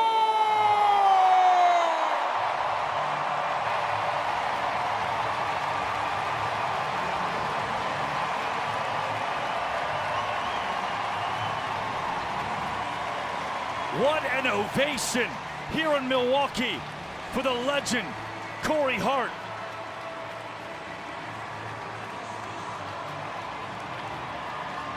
"11 years removed from his big league career that spanned 10 seasons in Milwaukee from 2004 to 2013. The All-Star, Corey Hart, steps into the right-handed batter's box. Hart, well hit, but a trick play opportunity for Jacobo. 2 trick plays in 1 out for the Loco Beach defense, but Corey Hart gets a standing ovation from the Brewers faithful in Milwaukee. Great things come in pairs. It's a double trick play that keeps the Coconuts on top 1-0. Corey Hart, by the way, received an MVP vote in 2010. There's not many people who have received an MLB MVP vote, and the Coconuts can say they just got him out with a double trick play. It's a 1-0 ball game as we head to the 6th inning.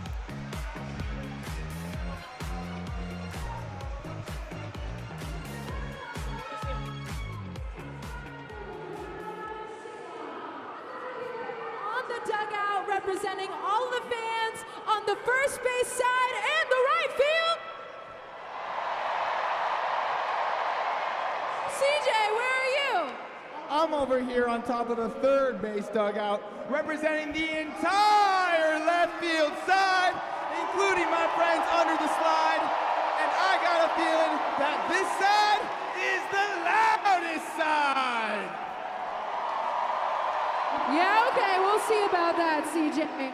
This is a competition side versus side where you, the fans, have to finish each song. Are you guys ready?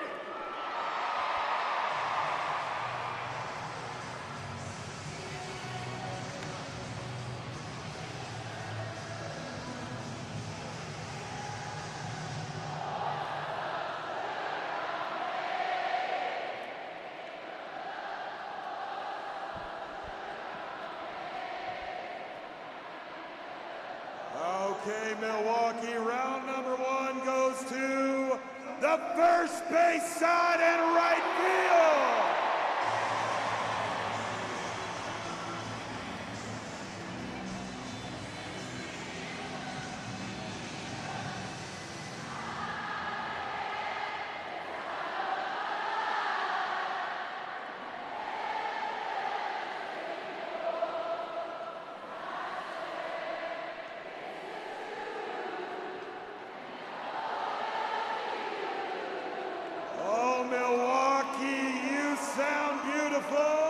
But the third base side and left field stands take that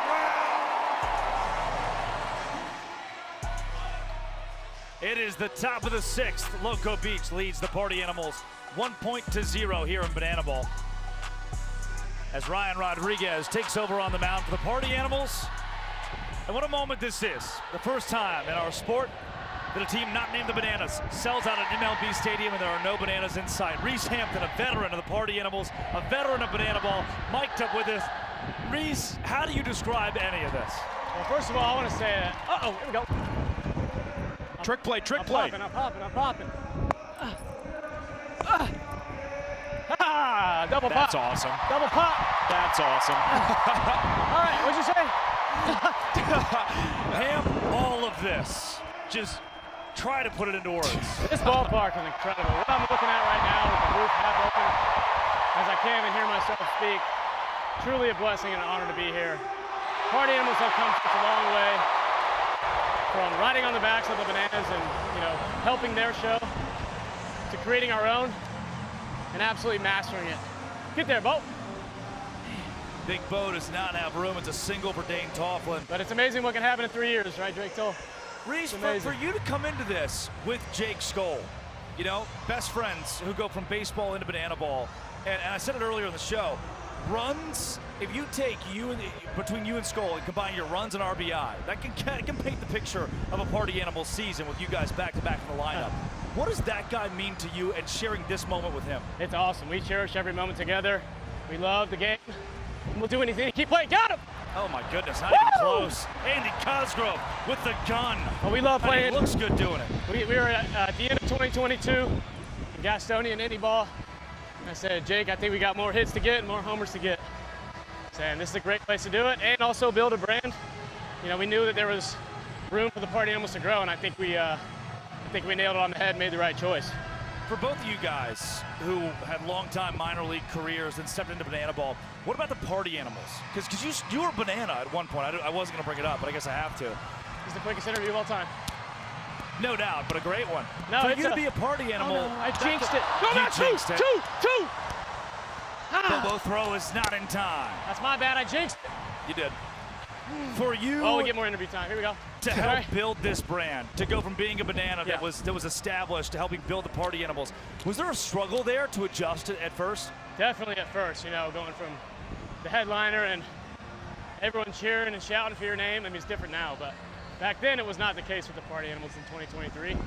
So we had to earn the fans' trust and prove to them that we could put on a show just as good as the bananas, and that took time, and shout out to the fans for sticking with us.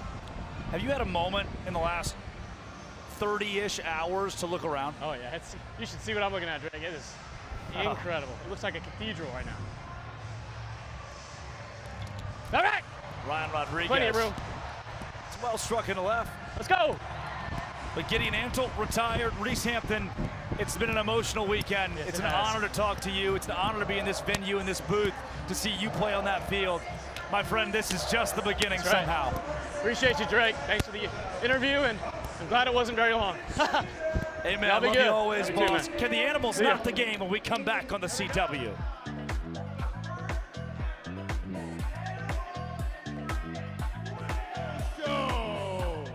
Our first whale coming out of the first base side, it's Aaron, the Blue Whale Nova.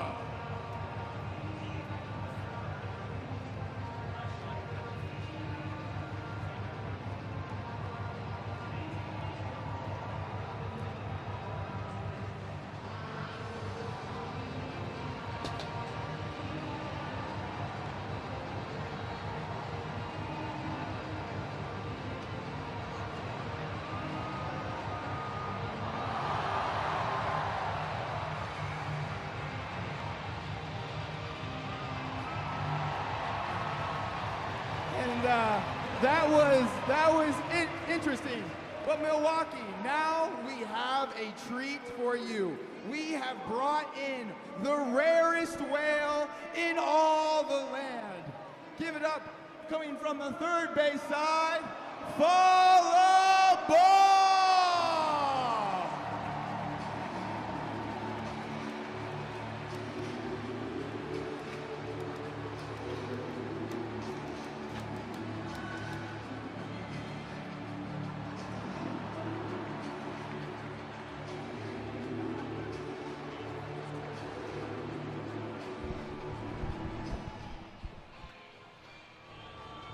Hey guys, I'm at Banana Ball backstage with 11-year-old Cashton, and he's got a great question for our Noah Fisher. Cashton? Hey Noah, why are the party animals the best team? Noah, what you got on that? That's a fantastic question. The reason that we are the best is because we have the most fun. We care about the fans the most. We have the best guys. We put on the best show, in my opinion. And obviously, I'm a little bit biased. However, we care about our fans, and we care about everybody having a fantastic time and being a positive influence. That is why we're the best. Thank you to our Banana Ball backstage fan of the game and to Noah Fisher. Bit of a spill down there. I think that's the big kahuna having a little bit too much fun in the kiddie pool. So we bring it back to the action and back to Austin Krasminski.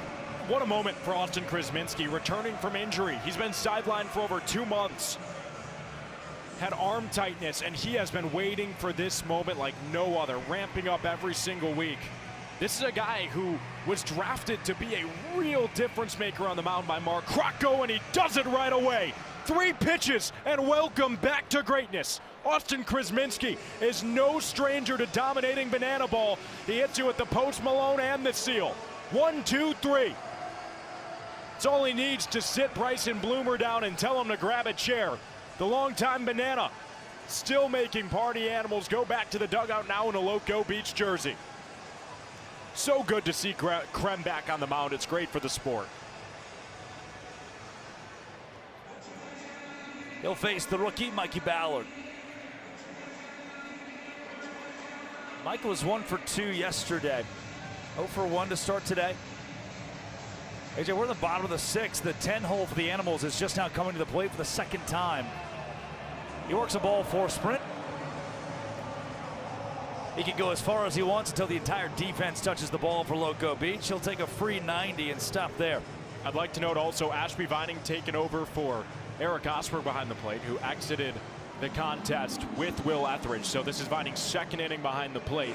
What leads to a move like that for Mark Crocco, the manager of the Coconuts? The way that I like to explain it is a good old playground package deal. Will Etheridge, Eric Osberg, our battery mates through and through. They are always going to be out there together.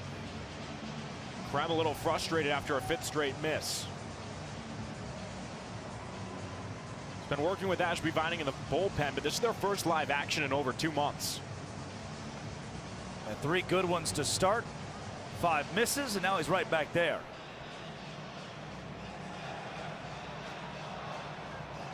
Animals have yet to put up a point today. They've yet to score a run in this game. Loco Beach struck for 2 back in the top of the 1st, winning that 1st inning to take a 1-0 lead. That's the only scoring we've seen from either team. Cosgrove into the 3rd deck. And it lands idle.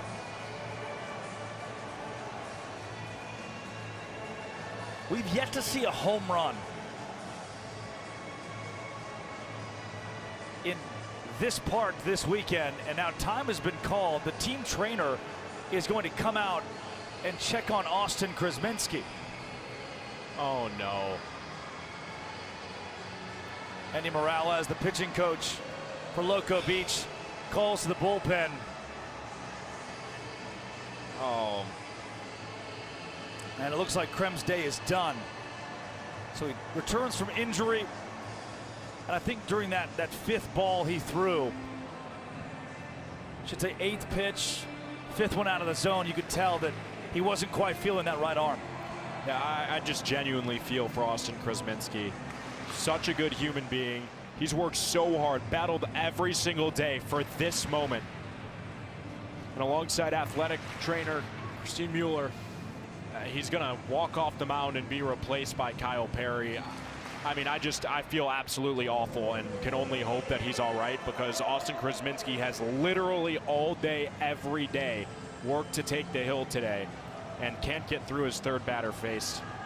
That was his last pitch of the day that you just saw, the grimace. And now Kyle Perry, another former Savannah Banana, will take over on the mound. I mean, that just makes me sick. It really does.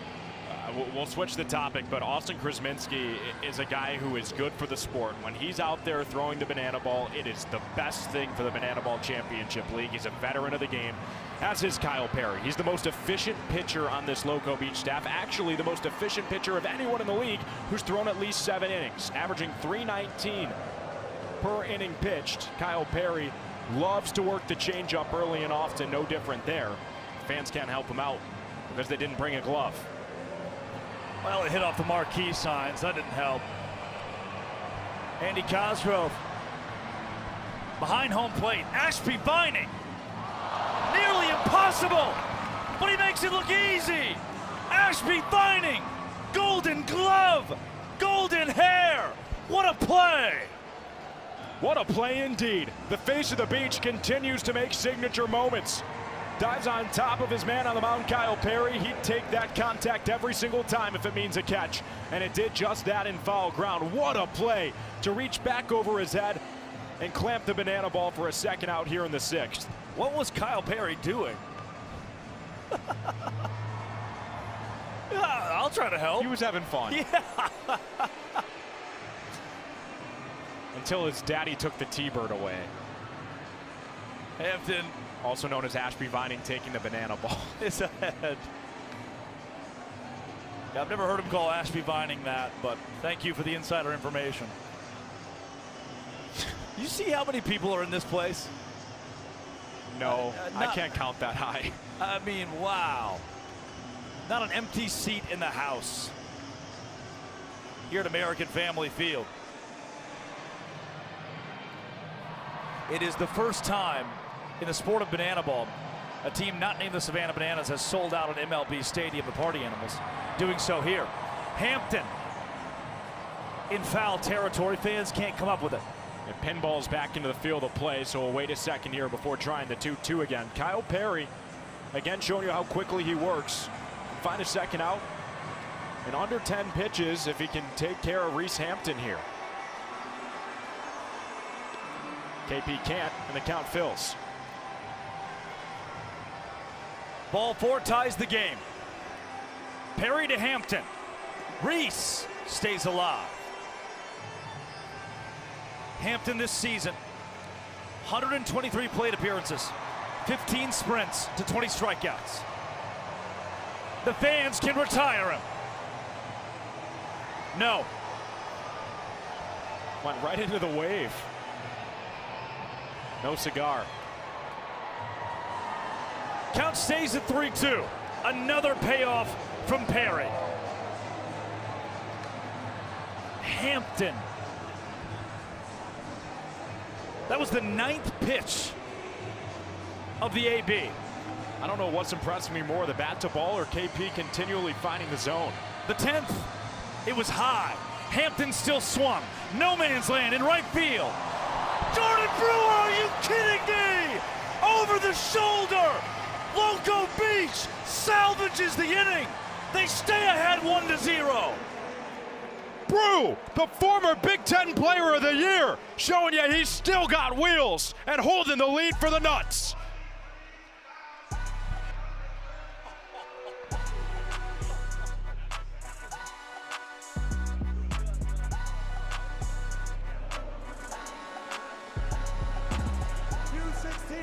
To claim your prize. Now, fans, hey, you two, that was pretty crazy. Jordan Brewer and Ashby Vining, back to back, certainly catch of the game candidates. But in terms of the Coconuts, those were two of the better defensive plays we've seen this season. Brew Crew in the Brew Crew home. Brew to you. Bring the brew to you. That's what he does. Say Shameless, Jessica, Kiki, Jane, Biff. Let me remind you, Jordan Brewer just showed you why you bring a glove.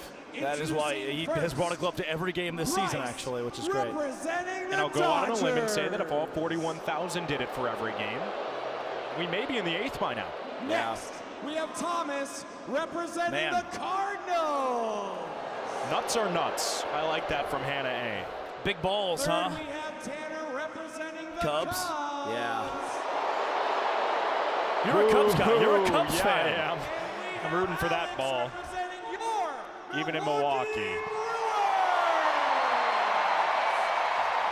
This crowd is, I've seen a lot of good ones.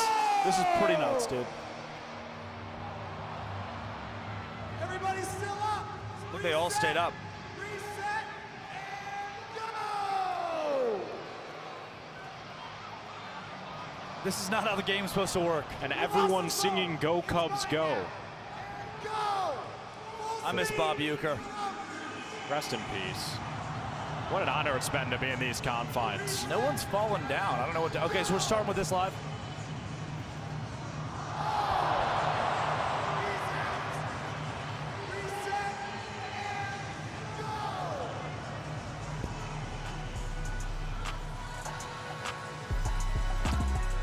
Now, what you are seeing here live on the CW, Three grown men running into each other with large medicine balls, otherwise known in bananaball as big balls.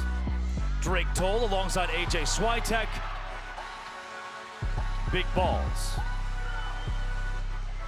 Down to our final two. Oh my goodness. What a violent sport. The game within the game. And that man he's getting booed. Was representing the Chicago Cubs as announced earlier in the promotion. Each of the big balls had a different NL Central team written upon it. Cubs guy wins, Brewers fans don't love it. One of the most passionate fan bases in Major League Baseball. 3 straight NL Central titles for the Brewers. And now Nate Tellier takes over on the mound. But they've been dethroned as the king of the big balls. Cubs can win something. Eric Osberg to center field. Reese Hampton's underneath it, and he brings it in the routine way for out number 1. Osberg moves to 2 for 3 amidst a really solid weekend. Piece of that. Trick plays, Party Animals now at a 12-6 lead over the Loco Beach Coconuts. The equalizer point, if the visiting team has more trick plays than the home team going into the final inning, they're awarded an added point. The equalizer. Fining to Bloomer. Bryson Bloomer across the diamond. Trick play, count it. That is 4 on the day for the third baseman for the Party Animals, Bryson Bloomer. And that just about secures the equalizer point for the Party Animals. We're not going to put on the scoreboard. Should be clear. Denies. Correct. There you go. The home team can't earn the equalizer point, but they sure can make sure the Coconuts don't double up their lead. And with it now being a 7 trick play advantage, yeah, I mean, it's just about out of reach for Loco Beach. JD Urso, the donut batter, collects a base knock, his first of the day. Had he struck out at any point in time in this game, the fans here would have won free donuts. Yesterday, JD Urso, a hit in American Family Field. I'm going to stop you right there. I think Dalton Malden's walking to the plate with a little Jack Johnson.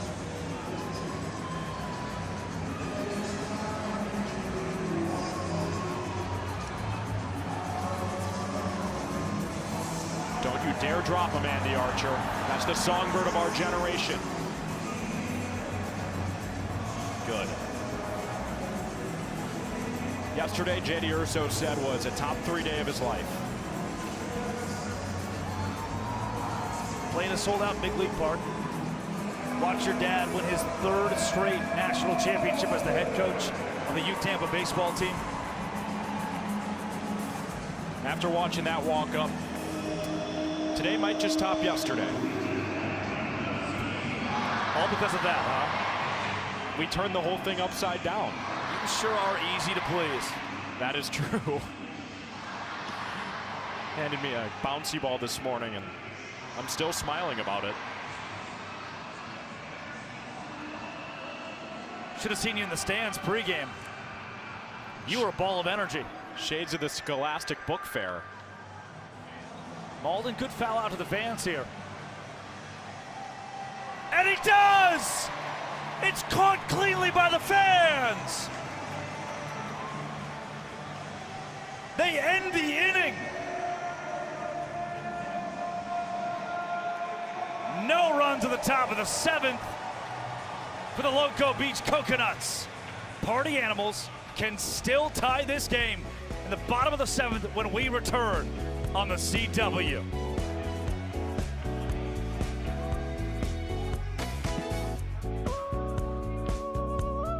You know, I'll be careful.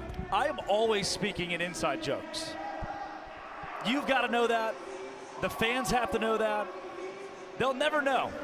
But man, there's always something intentional about it. That went right over my head. I've never seen a broadcaster who climbs stairs as a pregame routine. Learned it from Robert Saleh. Yeah, really. Yeah. Seeing you in the stands, climbing up and down, back and forth. Got to keep the beach bod somehow. And you were so humble. I was like, AJ, was that you walking those stairs? Like, no. I wouldn't work out pregame like that, but it was, man. You're good at what you do. Can't let everyone in on my secrets.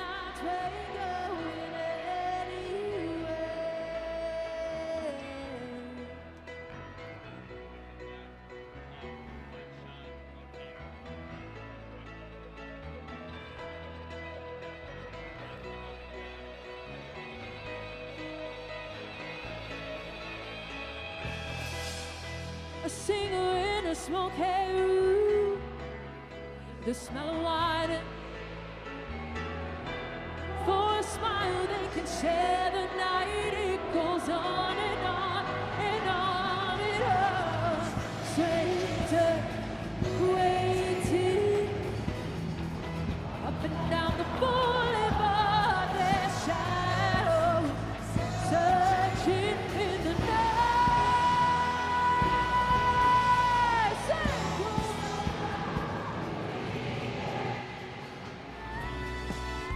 The home of the Milwaukee Braves plays host to Bananaball this weekend. And down on the field, the official band of the Party Animals. Here in the home of the Brewers. How many times are you going to do that? Please don't stop believing.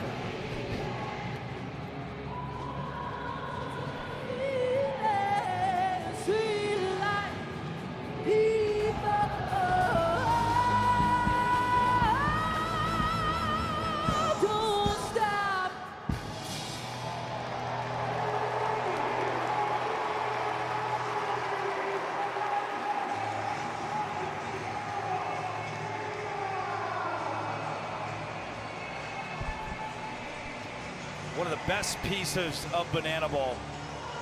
Best parts of any show in the sport. Don't stop believing. As Kyle Perry comes back to the mound. The Milwaukee Braves did play in this city from 1953 to 1965. And I'll have you know, they drew over 2 million fans multiple times and won the 1957 World Series. Kyle Perry's back out for another inning of work. Got 2 outs in relief of the injured Austin Krasminski, and now he's got to deal with the MVP, who homered last weekend against these Loco Beach Coconuts, but is 0 for 2 today. Still no home runs in the home of the Milwaukee Brewers in these 2 games.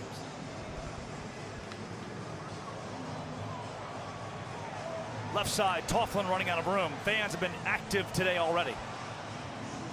A couple of fan caught foul balls. Both of them to the dismay of the Loco Beach Coconuts.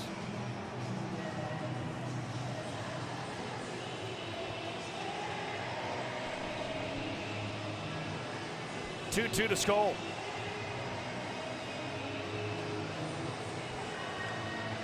Sword! Perry got him.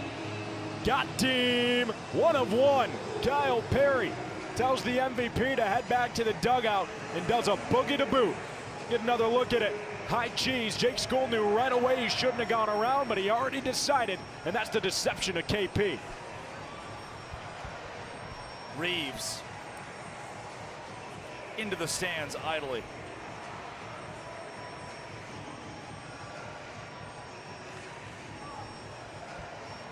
TJ, tough play in right center. And it's down for a base hit. Antle nearly on it with a dive. Did not have room. Reeves moves to 1 for 3 on the day. Gideon Antle just barely mistimed it. That can't feel great either, landing on the lead shoulder with the Bananaball, but the worst feeling is that he'd like to have that one clamped. He's one of the league's premier defensive right fielders. And I hate to say that's a play we're used to seeing him make, but it really is to this point. Even with the difficulty. I was expecting to see it happen. Yeah.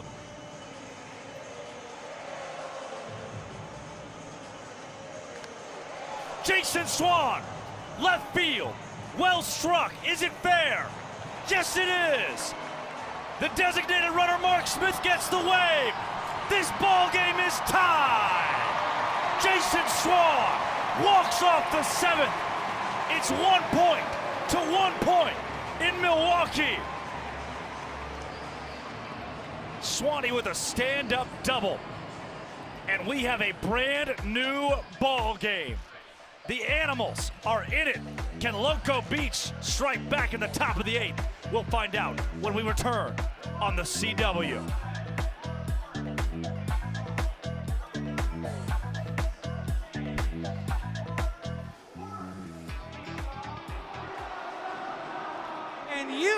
are going to Every ball's decide dying today. the winner.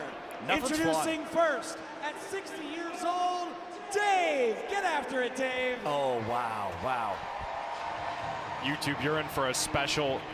Yes, YouTube, you're in for a special. Can we practice? Special Let's practice. treat. Let's Yeah, practice. let's practice on YouTube really quick. Let Chad get it on. Oh my gosh, Chad, put the headset on. Brace yourself Bring for up spare greatness. headset. 3, 2, All 1. right, not bad. Tomorrow, a new episode of the CW's CW's hit hit series, series, Sullivan's Crossing continues. When love and loyalty are pushed to the limit, the truth always finds a way. Don't miss an all-new episode of Sullivan's Crossing tomorrow at 8, 7 Central on the CW. Okay, I think we got that. Yeah, you're way off. We've got it. You're behind. Can you hear us? Okay, 3, You've done this before, 2, haven't you? 1. Tomorrow, a new episode of the CW's hit series, Sullivan's Crossing, continues. When love and loyalty are pushed to the limit, the truth always finds a way. Don't miss an all-new episode of Sullivan's Crossing tomorrow at 8, 7 Central on the CW. Hold on, I gotta take my other. Are you out of the bit? This is your bit and you're denying it? Oh, get ready. We're going to nail it when it matters, YouTube chat. We will. Me, Chad, and Drake. That's what I call a mid-inning promo. Okay, by the way, they might be challenging the call to see if that was a ground rule double, which could change the complexion of the game. Stand by, stay tuned. Milwaukee. And you get to hear us do this again. Is our winner, Dave?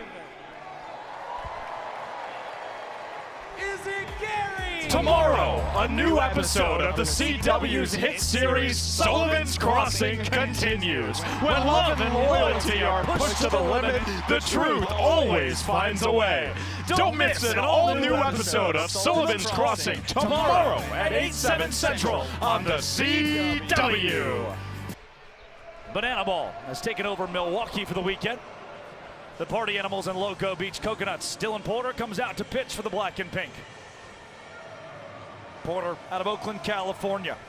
6 foot, 175-pound righty. Fastball up to 94 miles an hour here in the Bananaball Championship League. In case you guys couldn't tell, we're really excited for Sullivan's Crossing. I haven't missed an episode yet this season. Tomorrow. Brett Carson at the dish. He's the 10 hole, 0 for 2 today. It's 10, 1 and 2 due up for the Coconuts. Home run on a silo. It might be a home run in this ballpark. Big Bo at the wall, and it's gone. No, it's into his glove. It's a trick play. It's a trick play for John Howard Bobo. Blink and you might miss it. That's how impressive Bo is on the track. It's not gone. It's in a glove for 999 and turns the lineup over for Big Ben Pumps Parker. Gone into the glove. You can't wait for the payoff. Ben Parker out of the 1 hole is 0 for 2, has been hit by a pitch as well.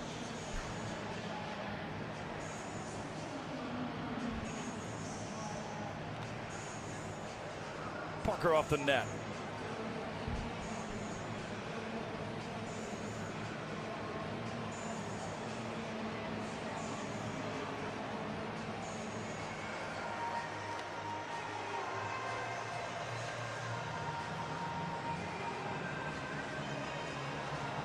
Pumps was 3 for 5 last night, looking for his first hit today. Porter, trick pitch. Parker wallop foul. Was it caught by the fans? Yes! They've done it again! Another fan caught foul ball from big number 33. Ginger Ninja Jr. in the second deck. I think the Coconuts are going to want to take a second look at this, Drake. They do challenge. Each team has 1 challenge. If the Coconuts are unsuccessful here, they will lose their lone challenge. And bear with me, this Loco Beach team has tried now a number of times to challenge fan-caught foul balls. Mark Crocco still not fully learning the lesson that it's really hard to overturn these because you can't get the perfect angle unless if you have something otherworldly operating the camera? Like, this is a great shot from our crew, but how are you supposed to see if he caught that clean or not? Ooh. There's going to be nothing definitive from replay that I can see. Not that angle, at least. To overturn this call.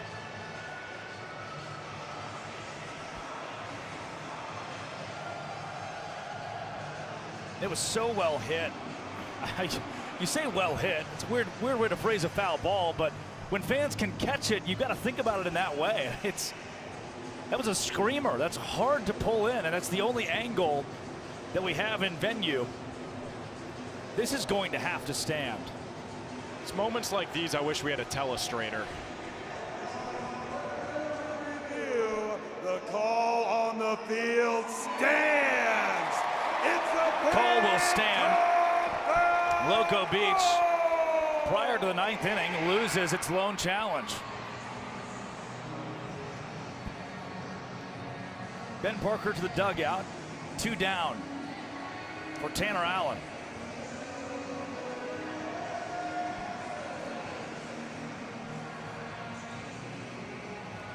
And can confirm, by the way, mathematically, given that trick play count in the bottom right,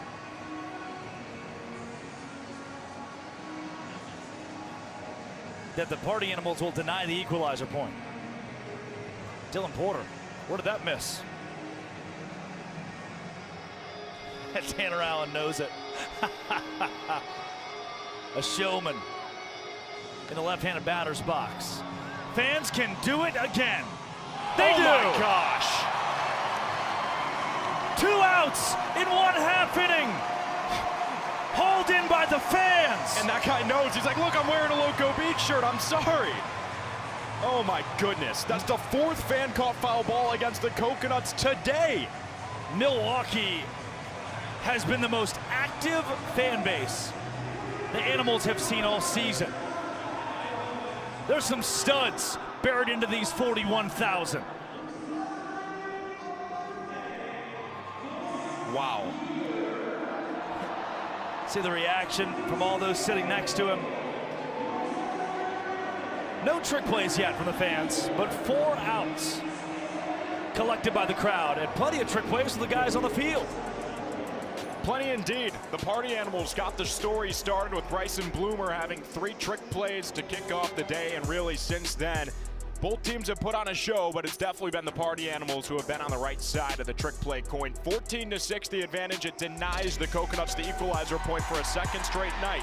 Now last evening it had no bearing on the contest results, but also last evening the Coconuts scored 12 runs to the Party Animals 2. Today, there's only been 3 total runs between these 2 teams. The Coconuts scored 2 in the 1st. The Party Animals just walked off the 7th with a single tally, and it's a 1-1 game where the equalizer won't come into effect.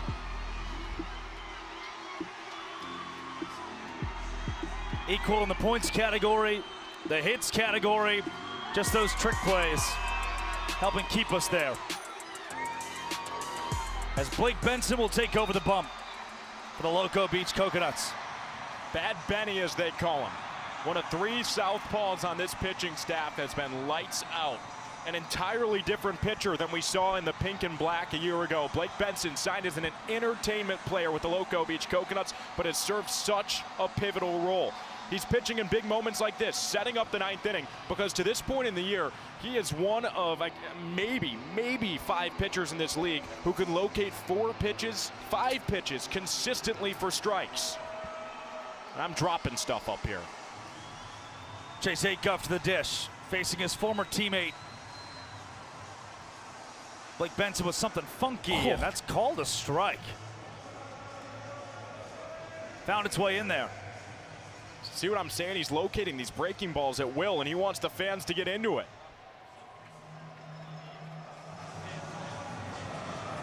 It's going to be a backflip. They're not really obliging. They will here. Backflip pitch from Benson. Trick pitch is low and away.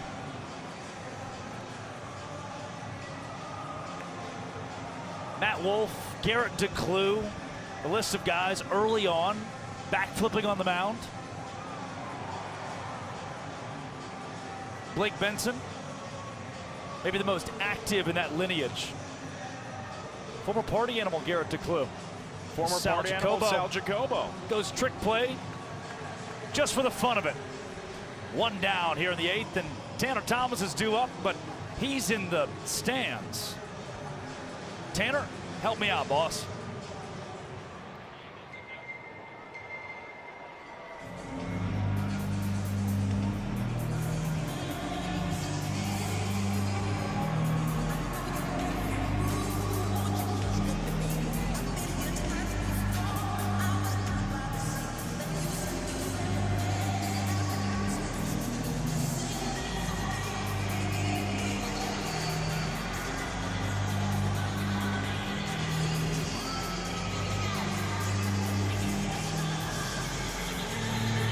Tanner Thomas has a group of fans that have followed him on the field.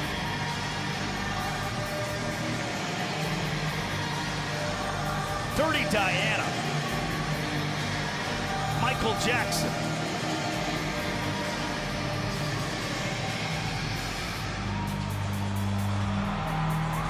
That is hot. Tanner Thomas has done it again. He's been a highlight in a spotlight this weekend, where the party animals have taken over the show in an MLB park. Tanner Thomas, a guy who's helped build this brand, deserves this spotlight. I think I kind of like Twipple T.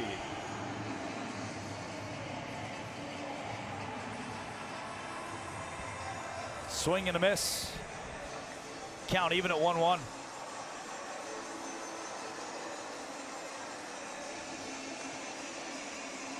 Again, no home runs through almost 18 innings of banana ball here in Milwaukee this weekend. Benson wants them to get loud again. Backflip from the rubber. Thomas, base hit. You can keep your backflip. And the party animals dugout almost mocking Benson, trying to get the crowd, bouncing around, hopping around, trying to get the crowd fired up. It's all in good fun. These teams really don't have any bad blood.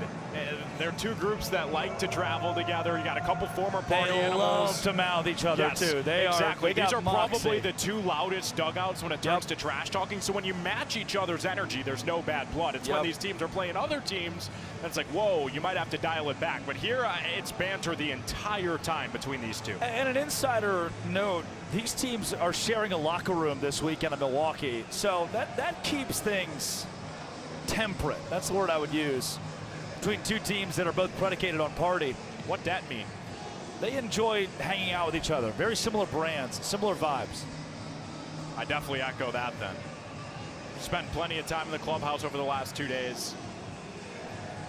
Lots of similar hobbies between these two teams. Keely drinking. Beer. Casinos. Beer.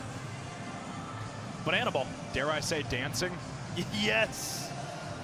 You may dare. Oh, Benson almost got him. I actually truth. You very seldom do that. Oh.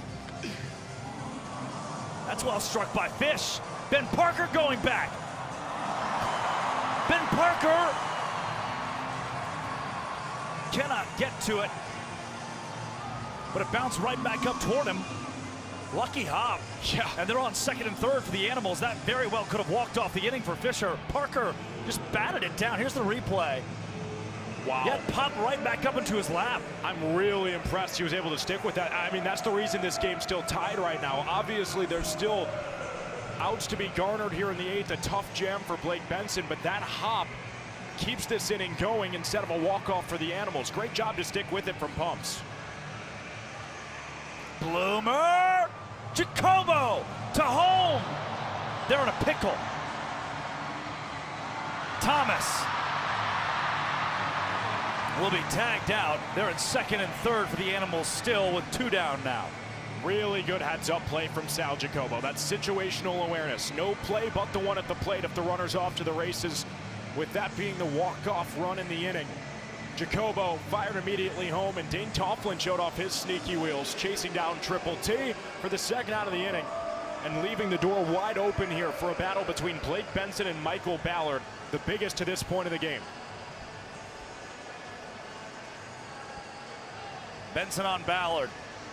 Mikey could walk off the inning and give the Animals a 2-1 lead. Benson could keep us tied.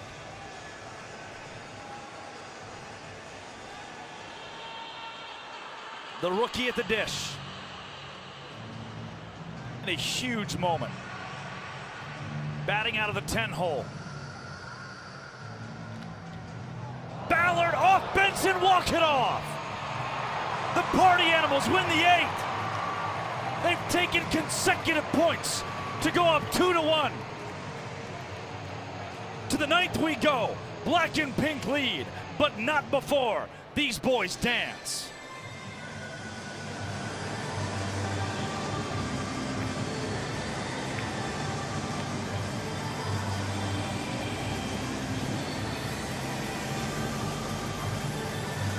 Shades of Love Island for the Animals. Rod nailed it. An infield single for Ballard off of Benson, literally. And it's 2-1. Party Panda, let's go to the final inning.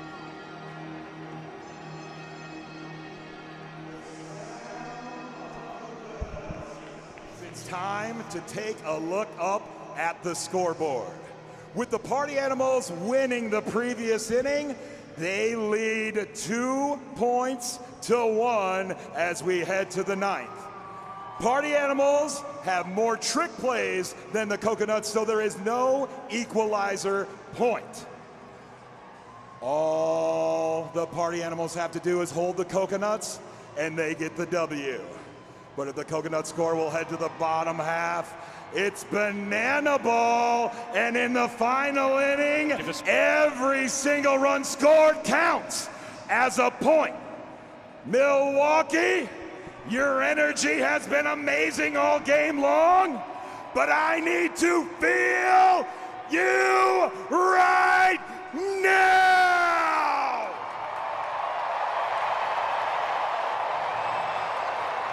Because it all comes down to this. This is the final inning.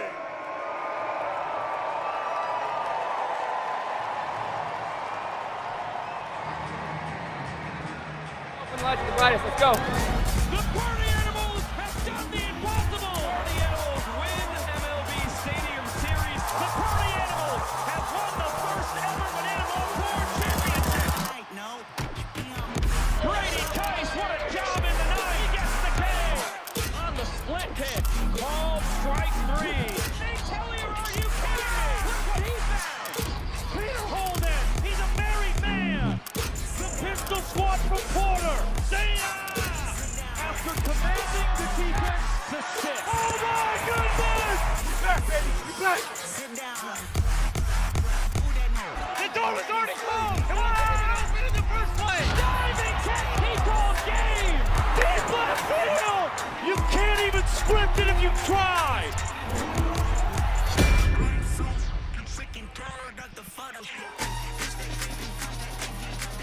It's the most intense way you can end a ball game. The 9th inning, where every run counts as a point. Party Animals, Loco beats Coconuts, and the bad man from Albuquerque, Drew Gillespie, toes the rubber.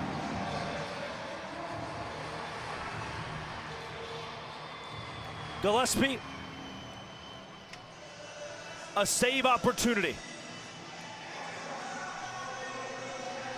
The 2024 Bananaball Pitcher of the Year, number 28, against Dane Toughlin. Toughlin, a single in the left. And a huge way to start the 9th inning for this Loco Beach offense. Dane Toughlin immediately replaced on the bases by Armani Henderson, but it keeps the line moving for Jordan Brewer, last night's showman of the game. The Coconuts have used the golden batter more than anyone in the league. They still have it in their back pocket here, trying to extend this contest. The 4-hole Jordan Brewer.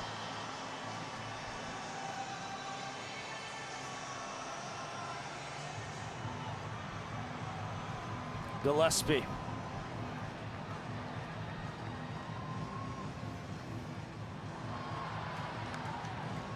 Double play ball. There's one. There's two. The Animals are an out away from splitting Milwaukee. Exactly what the doctor ordered for the defending champion defense, but they've got to get through Gideon Antle. 7 for 10 this season in the 9th inning with a couple of blasts. He has been Mr. Clutch for the Beach. Antle is the final hope for Mark Crocco's team. 41,000 on their feet. The count even.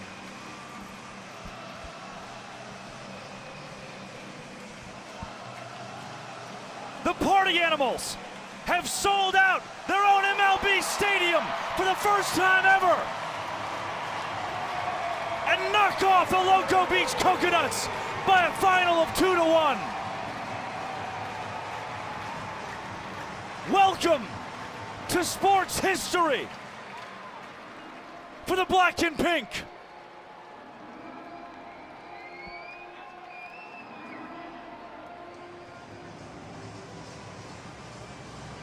This team fought in front of 41,000. And now let the boys dance.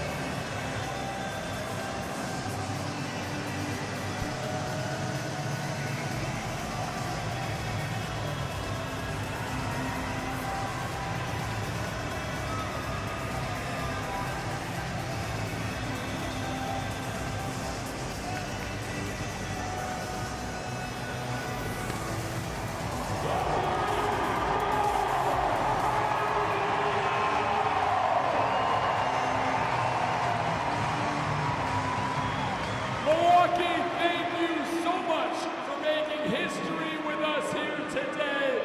The first MLB stadium for the Party Animals. And you guys brought us one of the greatest crowds, the greatest energy we've seen from all around the country. And joining them, let's give a round of applause for the Loco Beach Coconuts.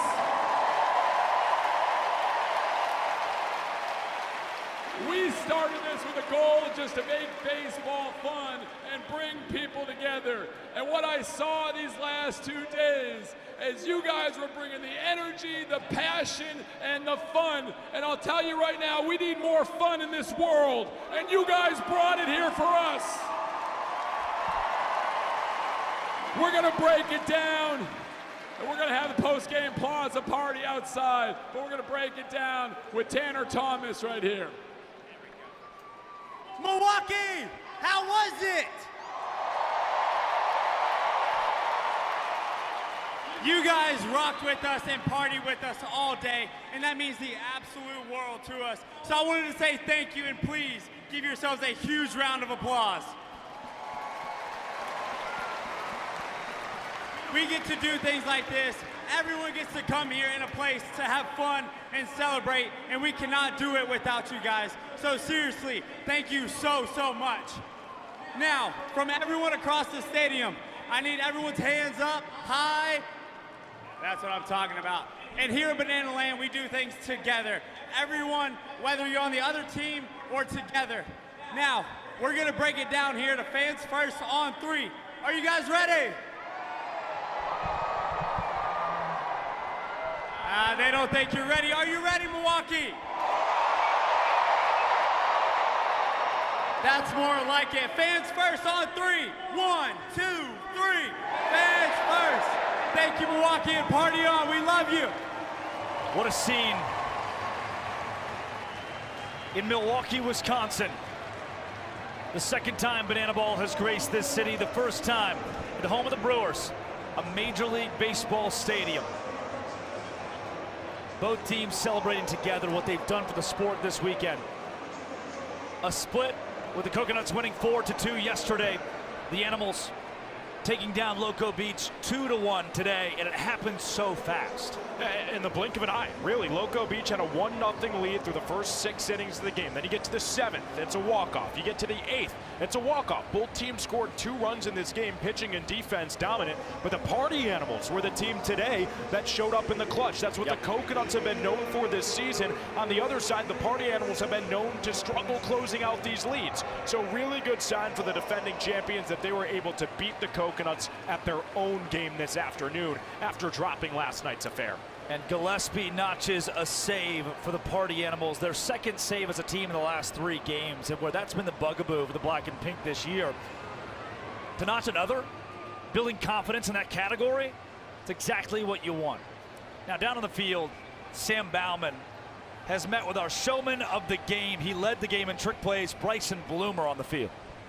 Yeah, Drake, our showman of the game, Bryson Bloomer, as Drake just said, it seemed like every time the ball came to you, the mentality was, we're going to get tricky with it. Yeah. We're going to make sure that the Coconuts have no chance today for an equalizer. You didn't want to hit the ball over my way today. I'm grateful, honestly. Found some opportunities. You know, obviously wasn't great in the box today, but that's why bananaball's a two-sided game. You can help your team win on both ends, so that's the goal, right? Hey, you come into Milwaukee, of course, yesterday. Doesn't go the way you guys want to do. I see this fire in the dugout after the game. You come out today.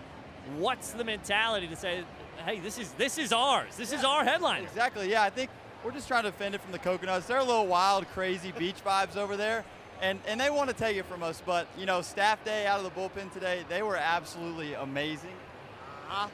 And a huge credit to them. They created opportunities for me. They created opportunities for every outfielder. Shout out Big Bo out there, crushing it. Just hold it down all day. Hold it down, baby. Hey, Blue, when you look around here, it's pink, it's black, it's 41,000 people for you guys, huh? Oh, I tell you what, running out of the tunnel last night was one of the top moments of my life. Incredible experience. It is so amazing to see how far this brand has come. And I know that you fans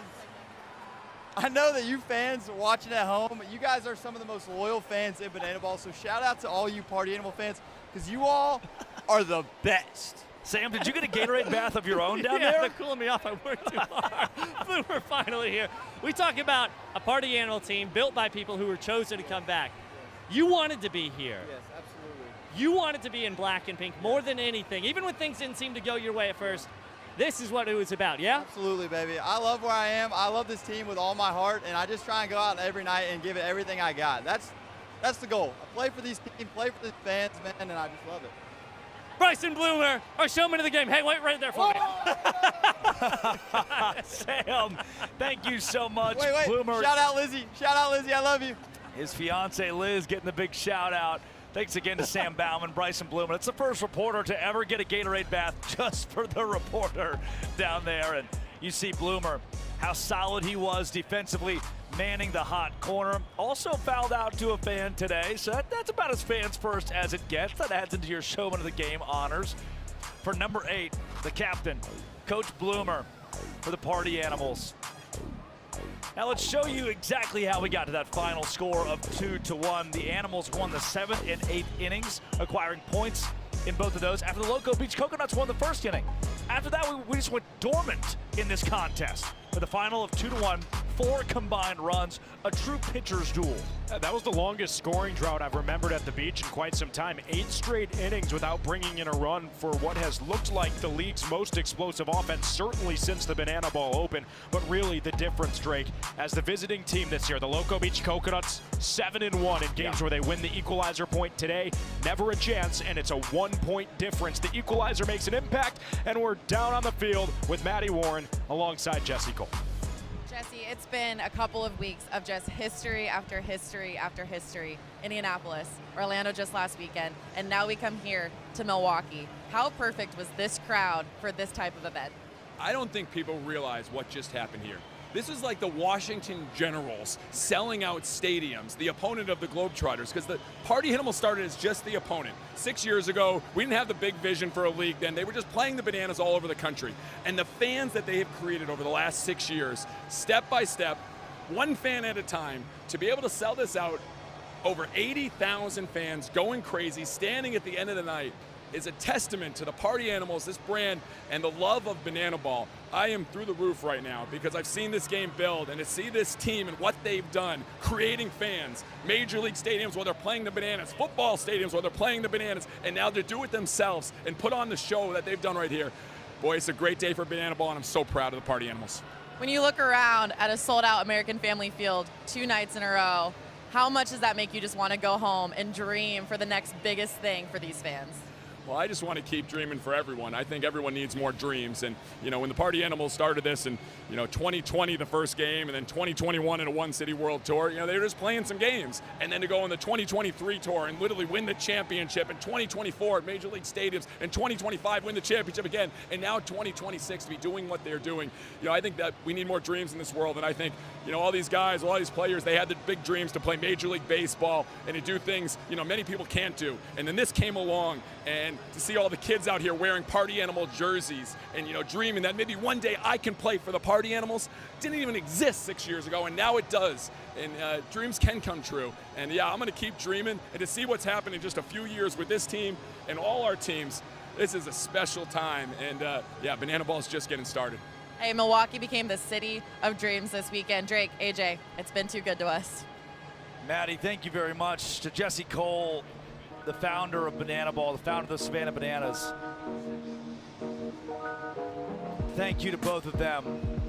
And AJ, here are the updated standings in our sport. The Texas Tailgaters began the weekend in second place, and now they are number 1 in the Bananaball Championship League atop the Savannah Bananas. Party Animals stay above that cut line, a game and a half above the Indianapolis Clowns for postseason contention.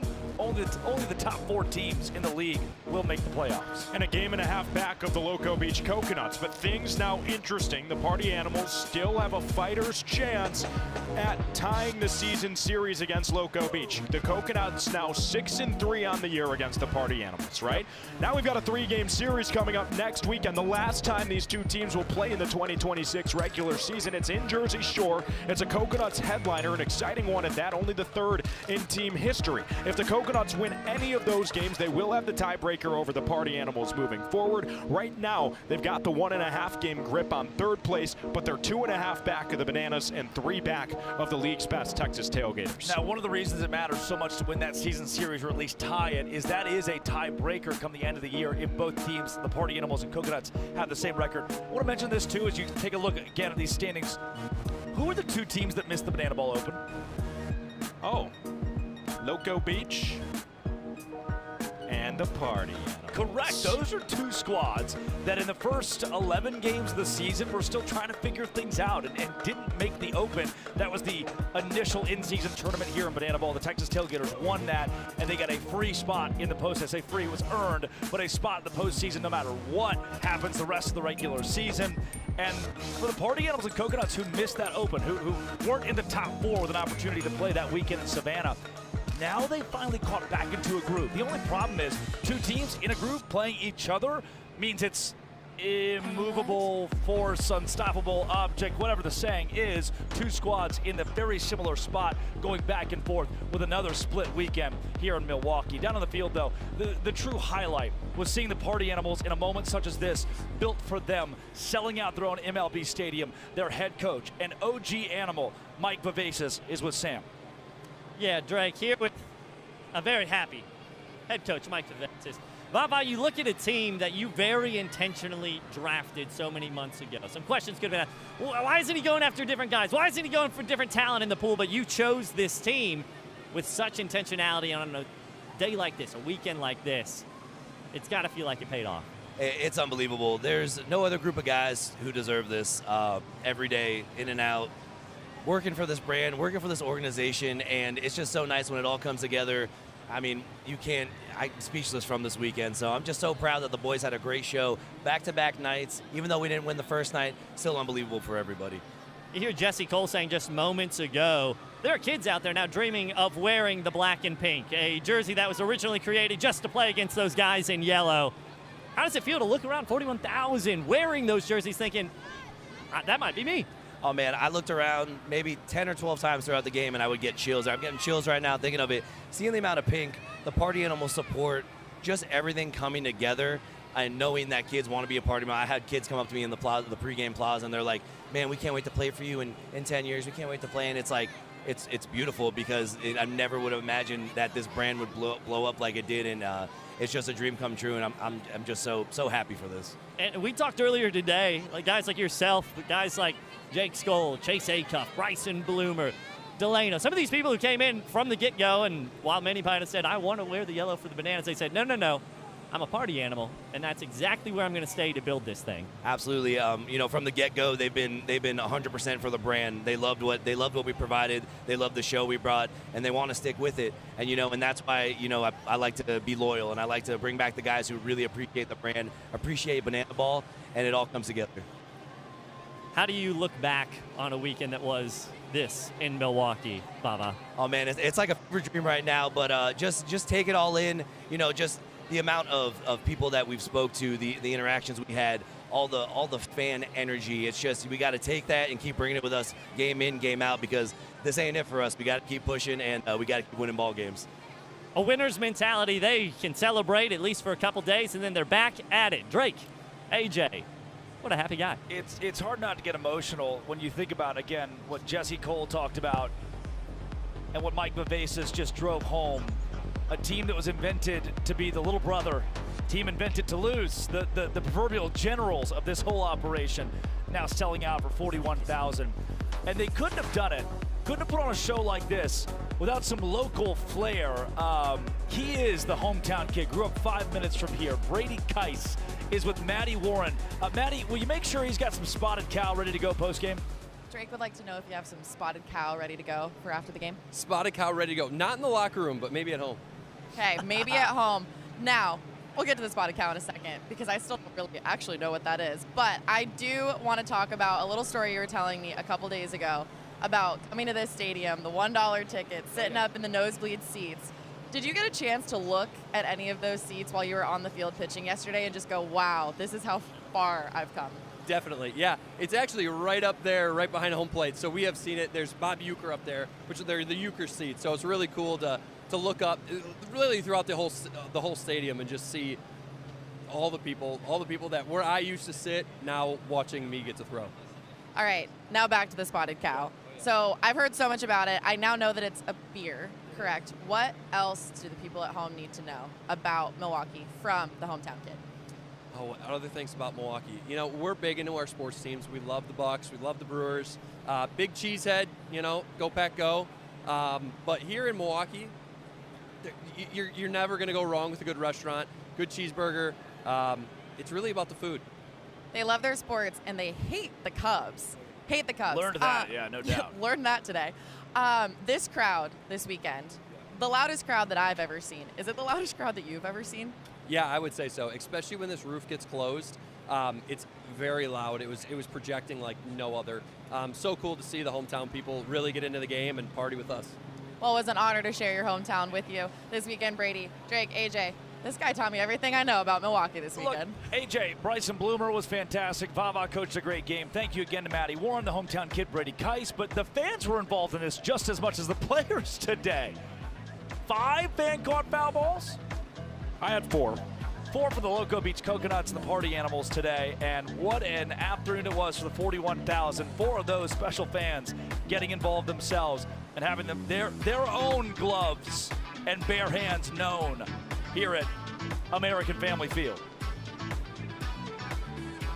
Pretty cool. I mean, where else are you going to see that? Fans having a real impact on the outcome of this game. And a real impact because 3 of the 4 went in favor of the Party Animals. Yeah, you see the fans saying goodbye to the Party Animals and Loco Beach Coconuts and headed outside the post-game plaza party where Party Down, the official band of the Animals, will play a rock concert all afternoon long. And we will see you again next weekend in New Jersey. The Jersey Shore will play host to these two brands. We're going back to the beach. It was Myrtle Beach, Conway, South Carolina, where these two teams squared off for the first time in bananaball history. And now we're going to the shores of New Jersey. Yeah, you know, I'll tell you what, I've never been to Jersey Shore, but I know it's awesome because anything with shore in the name is sure to be great, especially at Loco Beach. Looking forward to spending some time by the ocean, maybe catching a wave or two. You know, vibes are immaculate here in Milwaukee. We just saw over 80,000 fans across the last 2 days fill out the entirety of American Family Field, regardless of the outcome, whether it be a Coconuts win on night 1, a Party Animals win on night 2, 6 Loco Beach wins on the season, 3 for the Party Animals against these Coconuts every single time. I leave with a smile on my face and joy to be spread, because that's what bananaball's all about. That's the vision of Jesse Cole, and it was on full display. That is why the Party Animals are able to fill out these venues the way they are, building fans one at a time and spreading smiles along the way regardless of result. That is an odd note and nugget, but because of all of this, this is rare in sports. 6 teams and a season that is spread out from February to October. This is the last time, AJ, next weekend, I should say, will be the last time that you and I work the booth together this year, the last time the Party Animals see the Loco Beach Coconuts in 2026 outside of the playoffs. And now we have officially hit 14 locations, 14 cities for the Party Animals this year out of the 27 that are on their schedule, over halfway through the locations that bananaball will be played in this year. We're into the dog days of the Bananaball Championship League season. I'm not a fan of anything you just said. That's going to make me cry. I only get 3 more Drake Toll games. That's when it gets even better. And we're already over halfway through. I don't want this to ever end. Can 2026 just be 2027? It will be 2027 eventually, right? There'll be a draft. There'll be surely the World Tour city selection draft where we'll see where bananaball will be played next year for these 6 brands. In the meantime, it was Sam Bauman and Matty Warren down on the field helping us out. Keegan Woods directing the show in the truck. Chad Reese producing next to us. Our savant? Josh Talevsky's somewhere taking stats right now. I know he is, as well as Riley Turner helping us on site here. Josh Richardson, the executive producer of BTV. Thank you to him as well. To my left, AJ Switek. Pleasure to call the game with you. Pleasure to be on the CW with you. Drake Toll saying once again, as always, after a 2-1 Party Animals victory over the Loco Beach Coconuts with 41,000 on hand, the home of the Milwaukee Brewers. Good night, and party on.